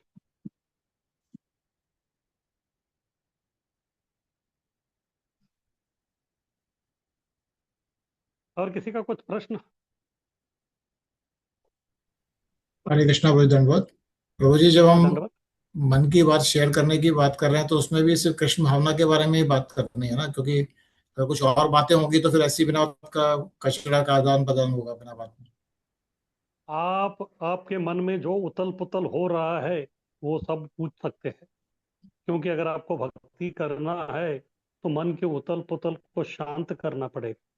इसलिए इस प्रकार का जो व्यक्ति है उसको बोलते हैं काउंसिलर. काउंसिलर वो व्यक्ति है, वो हमको काउंसिल करता है. बाहर की दुनिया में भी काउंसिलर्स होते हैं अलग अलग, तो उसके सामने जाके हम लोग जो है हमारे मन में जो भी है भौतिक आध्यात्मिक, हाँ वो सब हम बोलते हैं, क्योंकि जब तक वो भौतिक शांत नहीं होता तब तक आध्यात्मिक नहीं आता. अगर मन आपका जो है भौतिक कारणों से जो है बहुत ही उद्विग्न है, तो जपा के लिए बैठेंगे तो मन नहीं लगाएगा. तो फिर क्या करना पड़ेगा, वो भौतिक को पहले खत्म करना पड़ेगा.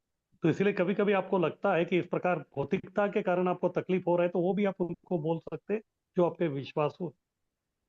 तो वो लोग जो है सीनियर है, वरिष्ठ है, अनुभवी है, इसके पहले उनके जीवन में भी इस प्रकार के अनुभव आया है, तो अपने अनुभव के आधार पर वो आपको जो है सही प्रकार का जो है सलाह दे सकते हैं.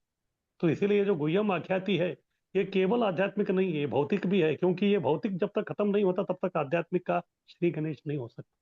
हरे कृष्ण. हरे कृष्ण प्रभु जी, थैंक यू। हरे.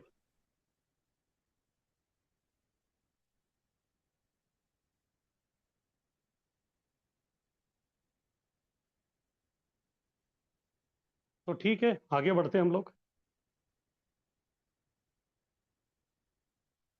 तो आगे है कैसे, हाँ यानी कि किस प्रकार से करना है, बोले तो ये किस प्रकार से जो है प्रेम का आदान प्रदान जो है प्रभाव डालता है, तो इसके पीछे का फिलोसफी यानी कि सिद्धांत क्या है, इसमें ये ताकत क्या है, तो वो अभी बता रहे कि ये सिद्धांत क्या है. ये है कृष्ण भावना जागृति. तो नया व्यक्ति जो है वो जब दो भक्तों के बीच में जो है प्रेम का आदान प्रदान देखता है, तो उसे वो आकर्षित क्यों होता है?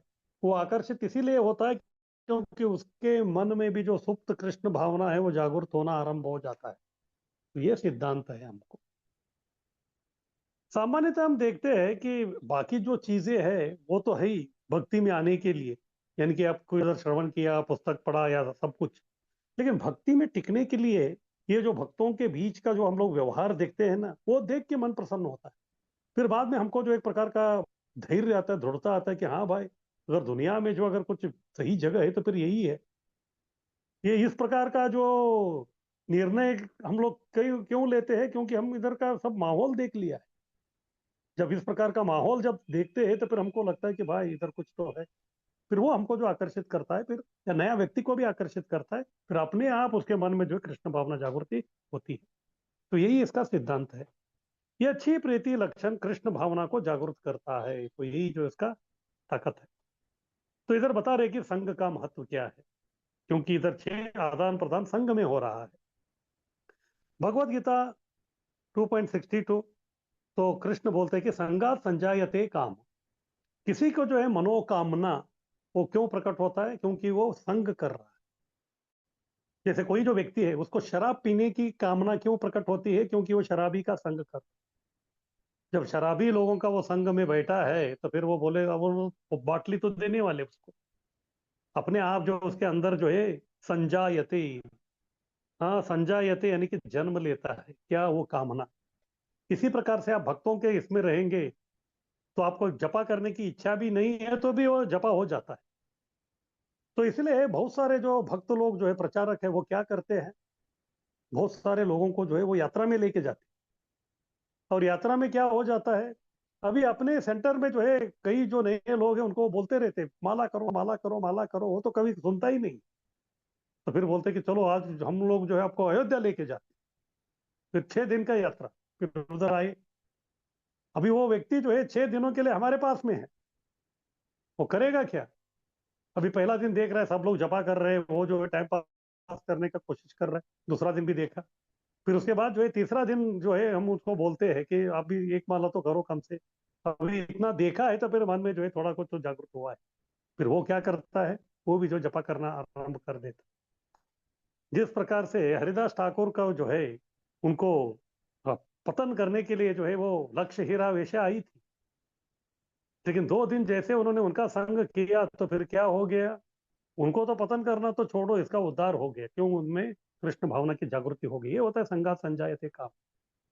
किस प्रकार का संग करेंगे उस प्रकार का जो है आपका रंग दिखता है। तो इसलिए जैसा संग वैसा रंग। मनुष्य जैसा संग करता है वैसा उसका जो है इच्छा महत्वाकांक्षा वो विकास होता है। जिस प्रकार यानी कि जिस लोगों के साथ उसका उठना बैठना है तो उसके हिसाब से ही जो उसका सब जीवन चलता है। इसीलिए अंग्रेजी में बोलते हैं, you just tell me with whom you associate, then I will tell you who are you। तो इसका मतलब आप केवल ये बताइए कि आप किसके साथ आपका उठना बैठना है, उसी से मैं बता देता हूं कि आप कौन है।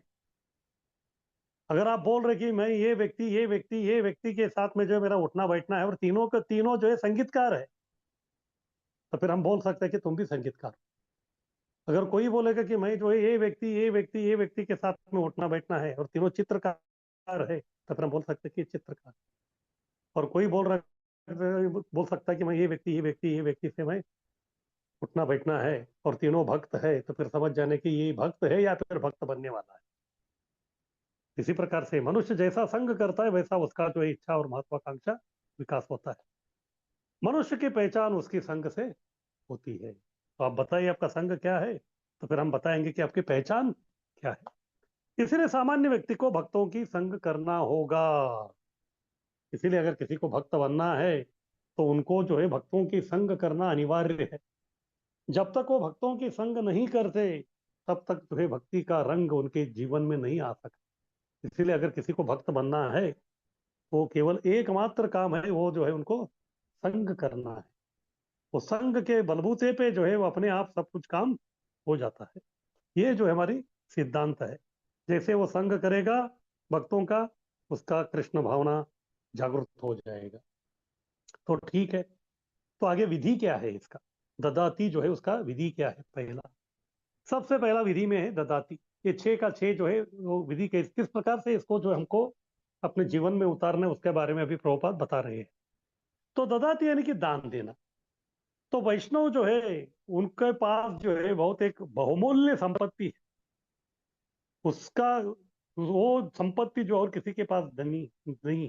तो वो क्या है, हरिनाम चिंतामणि। ये जो हरिनाम चिंतामणि है वो और दूसरे किसी के पास नहीं है। और अगर उसको देना है तो फिर वो क्या करेगा, वही देगा। जैसे पुराने जमाने में जो है ऐसा कोई रोकड़ा वोकड़ा नहीं रहता, उधर जो है बाल्टर सिस्टम था। यानी कि आप मुझे एक वस्तु दे दो फिर मैं आपको एक वस्तु दूंगा। जिस प्रकार से वो कृष्ण लीला में वो फल वाली का है उदाहरण, वो फल वाली फल देने के लिए आई थी, तो बदले में जो है कृष्ण ने कोई डॉलर नहीं दिया उनको, उनको जो है कुछ धान नहीं दिया। क्यों? क्योंकि वो वैश्य का पुत्र था, कृषि गोरक्षा वाणिज्य। तो इस प्रकार से जो है भक्त भी जो है क्या देगा, उसके पास जो है वही देगा, और उसके पास क्या है? हरिनाम है। तो इसीलिए असली दान क्या है? हरिनाम देना जो है वही असली दान है। तो कृष्ण भावना कैसे जागृत होता है, इसके बारे में चैतन्य चरितामृत में श्रील कृष्णदास कविराज गोस्वामी हमको समझाते हैं। नित्य सिद्ध कृष्ण प्रेम साध्य कबू नहीं, श्रवणादि शुद्ध चित्ते करये उदय। तो ये कृष्ण प्रेम क्या है? कृष्ण प्रेम जो है बाहर से कुछ हमारे जीवन में लेके आने का, हृदय में लेके आने का वस्तु है ही नहीं, ये पहले से इनबिल्ट है, अंदर ही जो है पैक करके भगवान ने पहले से ही रखा है। साध्य कबू नहीं, तो ये साध्य कभी नहीं होगा। तो बोलो इसका मतलब साध्य कभी भी है। क्यों? ये नित्य सिद्ध है, हमेशा के लिए आपके पास है।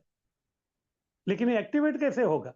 जैसे मेरे पास मोबाइल है लेकिन वो चल नहीं रहा है, क्यों? उसको एक्टिवेट नहीं किया। क्यों? पैसा नहीं भरा है, चार्जिंग नहीं किया, रिचार्ज नहीं किया। फिर अभी क्या करना है? रिचार्ज करो, सिम तो पहले से ही उसमें। तो जैसे आप रिचार्ज करेंगे तो फिर क्या हो जाएगा? वो चालू हो जाएगा। तो इसी प्रकार ये जो भक्ति का जो ये मोबाइल है, तो उसमें जो है कृष्ण प्रेम का सिम अंदर पहले से ही। तो केवल उसको क्या करना पड़ेगा? हमको रिचार्ज करना पड़ेगा। तो फिर रिचार्ज का मूल्य क्या है? श्रवणादि शुद्ध चित्ते करे उदय। श्रवण और आदि, आदि का मतलब नवविधा भक्ति, श्रवणम कीर्तनम विष्णु स्मरणम पाद सेवनम अर्चनम वंदनम दास्यम सख्यम आत्मनिवेदनम। श्रवण आदि, इससे जो है क्या हो जाता है? शुद्ध चित्त हो, चित्त जो है शुद्ध हो जाता है, हमारा मन जो है शुद्ध हो जाता है। तो फिर उसमें कृष्ण आ जाते हैं, कृष्ण भावना के जागृत होते हैं, चित्त करे उदय। इस प्रकार से जो उदय हो जाता है। और ये कोई नई बात नहीं है, या बाहर से लेके आने वाली कोई वस्तु नहीं है, वो सिम अंदर पहले से ही है, केवल उसको रिचार्ज करना है। रिचार्ज करने के लिए हमको नवविधा भक्ति में से कोई एक मार्ग को हमको अपनाना पड़ेगा, वो अपने आप चालू हो जाता है। आगे कीजिए। तो शुद्ध कृष्ण प्रेम जो है हर जीव के हृदय में वो सुप्त है। हाँ, अंदर जो है सुप्तावस्था में जो है वो पड़ा हुआ है। जैसे एक व्यक्ति का गैरेज था, फिर वो व्यक्ति जो है, आपने देखा होगा वो लोग जो है गाड़ी के नीचे जाके जो है सब पूरा रिपेयर करते रहते, कभी कभी हिस्से पुर्जे सब निकालते हैं। लेकिन उसको जो है जमीन पे रखेंगे तो मिट्टी लग जाता है, तो फिर वो खराब हो जाता है। तो इसीलिए वो लोग क्या करते हैं, एक टोकरी लेते हैं, लोहे का टोकरी रहता है, और उसमें जो है थोड़ा पेट्रोल रहता है, उसी में वो सब रखते हैं ताकि जो है वो खराब ना हो। तो उस दिन वो जल्दबाजी में अंदर चला गया, क्योंकि वो गाड़ी के नीचे जाना जो है वो भी बड़ा सर्कस रहता है, लेकिन वो टोकरी लाना लेना भूल गया था। तो फिर वो सोच रहा था कि कोई दिखे तो फिर उसको बुला लूं मैं। फिर उन्होंने देखा, उल्टा तो लेटा हुआ था, तो फिर उन्होंने देखा कि दो टांग दिखे। तो दो तो देखा, वो किसके थे, वो नजदीक आ गया था। उन्होंने देखा कि वो उसके लड़का था, वो 4-5 साल का लड़का था, उनका उनका बेटा था। फिर बेटे को बोल दिया कि उधर जो टेबल है, वो टेबल पे जो है एक टोकरी है, तो टोकरी को जो उठा के ले गया।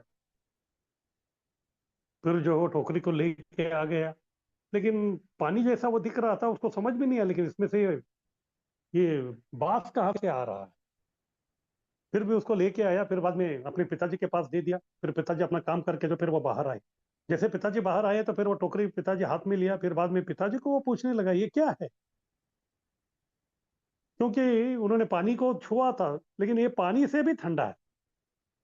पानी जैसा दिख तो रहा है, लेकिन इसका बास अलग है, फिर ये बहुत इतना ठंडा ठंडा लग रहा है करके, इसलिए समझ में नहीं है क्या है। फिर पिताजी को उन्होंने पूछा कि ये क्या है।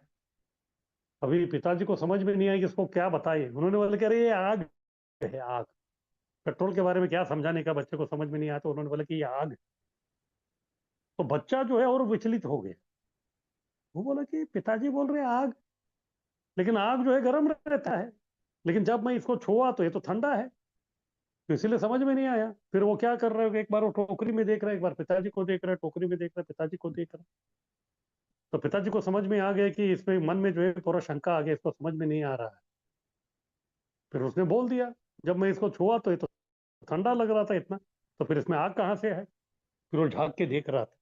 तभी पिताजी ने जो है, अभी इसका शंका निवारण करना था, तो अपने जेब में हाथ डाला। फिर बाद में जो है एक छोटा माचिस निकाला, और बाद में उसको एक काड़ी निकाल के उसको आग लगाया, फिर जब वो झांक के देख रहा था तो टोकरी में जो है वो माचिस की जो तीली थी उसको डाल दिया, तो फिर भुक करके जो है वो आग ऊपर आ गया, तो फिर लड़का जो है 5 फुट पीछे जाके वो गिर गया। फिर बाद में बच्चे को जो है वो पूछने लगे, अभी समझ में आ गया ये आग है? मैं बोल कि हाँ हाँ ये आग है। तो इसी प्रकार से जो है कृष्ण प्रेम अंदर है हमारा, लेकिन वो ठंडा होके बैठा हुआ है। तो इसलिए हमको क्या करना पड़ेगा, उसको आग लगाना पड़ेगा। तो भक्तों का काम है हर एक के जीवन में जो है जाके आग लगाना है। ये आग लगाने का अलग अलग प्रकार के आग लगता है। किसी को श्रवण करा के, किसी को कीर्तन करा के, किसी को किताब दे के, किसी को यात्रा में लेके जाके, इस प्रकार से जो है उनका सुप्त जो ठंडा पड़ा हुआ जो कृष्ण प्रेम है उसको आग लगा के जो उसको प्रज्वलित करना है। इसीलिए शुद्ध कृष्ण प्रेम जो है हर जीव के हृदय में सुप्त है, सोया हुआ है। श्रवण कीर्तन से वह जागृत होता है। यह जीव के लिए स्वाभाविक है। क्यों स्वाभाविक है? क्योंकि ये जो भक्ति है ये सच्चिद आनंद है। भगवान जिसके लिए भक्ति करते हैं वो भी सच्चिद आनंद है, और जीव कौन है? जीव भी सच्चिद आनंद है। तो सच्चिदानंद जीव, सच्चिदानंद भगवान का सच्चिदानंद भक्ति करते हैं, तो फिर इसीलिए जो है सब एक ही है, सच्चित आनंद, सच्चित आनंद। इसलिए उसके लिए स्वाभाविक है। इसीलिए जो जीव के लिए भक्ति स्वाभाविक है। क्या हो गया? पीपीटी दिखाइए। अभी आगे कहाँ गए आप?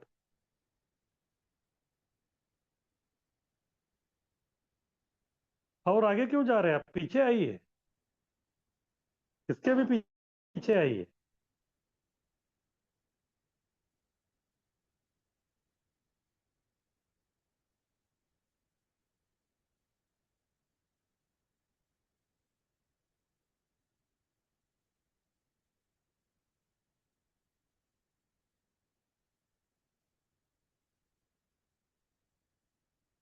इसके पीछे आना है। आप आगे आगे क्यों जा रहे हैं?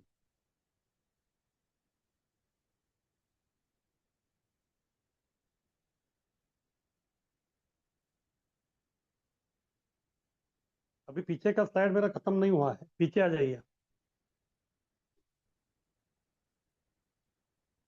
हम्म। तो जब तक मैं ना बोलूं आप आगे मत जाइए। आप आगे जाएंगे तो फिर मैं विचलित हो जाता हूं।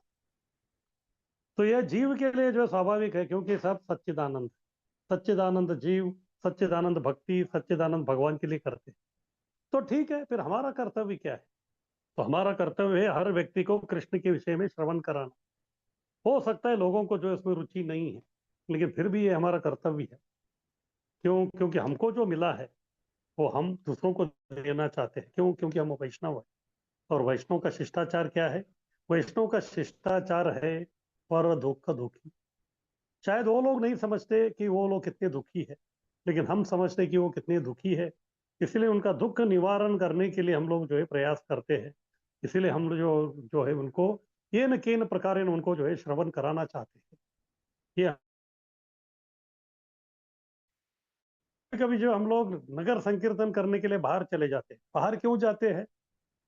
अंदर बैठ के भी हम लोग जप कर सकते थे, लेकिन ये हमारा कर्तव्य है। शायद जो है लोगों को जो है हरिनाम सुनने की इच्छा नहीं है, लेकिन हम जाके जो जबरदस्ती उनको सुनाएंगे। हाँ, क्योंकि हमको मालूम है इस तरह से जो अगर वो लोग श्रवण करेंगे तो फिर क्या होगा? उनका चित्त शुद्धि होगा, और जैसे उनका चित्त शुद्धि होगा तो फिर मूल कृष्ण भावना जो उनके अंदर का जो है वो जागृत हो जाएगी। इस प्रकार से जो है हमारा एक ही काम है, लोगों को कृष्ण के विषय में श्रवण कराना। ये हमारा काम है। फिर बाद में उनके कृष्ण भावना को जागृत करवाना जो काम है वो कृष्ण का है, क्योंकि परमात्मा के रूप में हृदय में बैठे ही हुए, और ये कृष्ण प्रेम भी सुप्त अवस्था में हृदय में ही बैठा है। तो परमात्मा भी उधर ही बैठे हैं, भक्ति भी उधर ही बैठा है, उसको जो है केवल जागरूक करना है। लेकिन वो दोनों के बीच का संबंध प्रस्थापित करके देना है, और उसके लिए हमको उनको श्रवण कराना है। कृष्ण भावना किसी जीव पर कृत्रिम रूप से लादा नहीं जाता, ये भी बहुत महत्वपूर्ण है। ऐसा नहीं कि कोई जीव के ऊपर हम लोग जो है जबरदस्ती ये जो है कृष्ण भावना, कृष्ण भावना नाम का चीज हम किसी को दे ही नहीं सकते। वो हमारे पास स्टॉक में नहीं। तो केवल हमको क्या करना है? उसको जागरूक करना है। इस प्रकार जबरदस्ती हम किसी को दे नहीं रहे। हाँ, जबरदस्ती जो हम उसको दे नहीं रहे, अंदर है वो, बस उसको जो है एक प्रकार का जो है जागरूक करना है। जैसे मेरे पास 2 ग्लास है, दोनों में जो है सफेद कुछ जो है लिक्विड है, और मैं जो है थोड़ा जो दही है दोनों में डाल देता हूँ। लेकिन कुछ समय के बाद जो एक का जो है वो दही जम गया, लेकिन दूसरा जो है वो दही नहीं जमा, लेकिन दोनों देखने में एक जैसे सफेद थे। क्यों ऐसा हुआ? क्योंकि पहला जो ग्लास था जिसमें जो है दही जम गया वो दूध था, यानी कि वो स्वाभाविक था उसके अंदर, उसमें जैसे हमने डाल दिया तो फिर वो क्या हो गया, दूध का दही हो गया। लेकिन दूसरा जो उसमें दही डालने से भी वो दही नहीं हुआ, क्यों? क्योंकि वो दूध नहीं था, वो चूने का पानी था। तो चूने के पानी में जो है दही डालने से वो कभी दही नहीं बनता। तो इसी प्रकार से हम लोग जो है हम क्या कर रहे हैं, हम केवल दही डाल रहे हैं, और कृष्ण प्रेम का जो है दूध उनके पास ऑलरेडी है। अगर दूध नहीं होता, उसके पास केवल जो है चूने का पानी होता, तो हम कितना भी दही डालेंगे वो कभी जो है दही नहीं जमता। तो इसीलिए जो है कृष्ण प्रेम नाम का है, कृष्ण सुप्त कृष्ण भावना का जो है दूध उनके हृदय में है, हमको केवल उसको एक्टिवेट करना है। तो उसके लिए जो केवल बस थोड़ा दही लगाना है तो फिर वो काम हो जाता है। तो इसलिए कृष्ण भावना किसी जीव के ऊपर कृत्रिम रूप से लादा, यानी कि जबरदस्ती डालने वाला चीज नहीं है। जबरदस्ती क्या है, वो कृष्ण भावना नाम का चीज देने के लिए हमारे पास है ही नहीं, वो सबके हृदय में ही है, केवल उसको हमको एक्टिवेट करना है। आगे कीजिए।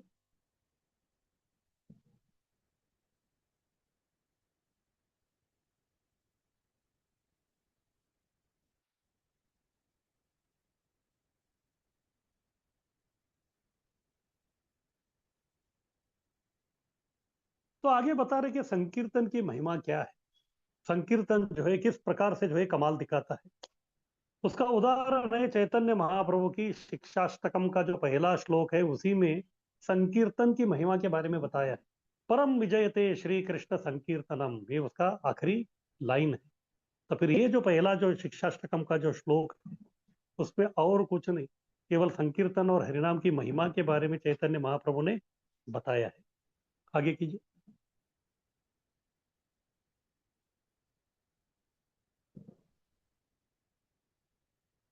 सबसे पहला है चेतो दर्पण मार्जनम। हरिनाम हृदय में संचित धूल का मार्जन करता है। चित्त रूपी दर्पण, दर्पण यानी कि आईना, आईना के ऊपर जो है धूल जमता है। अगर मान लीजिए आप एक महीने के बाद घर पे आए हैं और घर के दीवार के ऊपर जो एक आईना है, तो उसके ऊपर बहुत सारा धूल जमा रहता है। उसमें आप जाके अपना चेहरा चाहते हैं तो देख नहीं सकते।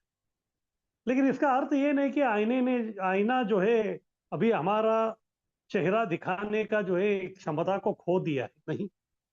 केवल जो है बीच में जो है थोड़ा गड़बड़ हुआ है, तो फिर अभी क्या करना है, गड़बड़ को ठीक कर। तो फिर क्या करना है, कपड़ा लेके आइए, मार्जिन कर दीजिए। तो इसी प्रकार से जो है हृदय में जो है हरिनाम बैठ नहीं रहा है, क्यों? क्योंकि उधर बहुत सारा जो धूल है वो जमा हुआ है, जमांतर का धूल है। तो अनेकों जन्मों से पहले जो हम लोगों ने भगवान का नाम लिया वो हृदय में है, लेकिन उसके बाद भगवान का नाम लिया ही नहीं। अगर आईना जो है बार बार इस्तेमाल करते रहेंगे रोज जो है, फिर वो उसके ऊपर धूल जमता नहीं है। लेकिन अगर हम जो है कभी कभी करेंगे तो फिर धूल जम जाता है। कई जन्मों से पहले कभी तो है।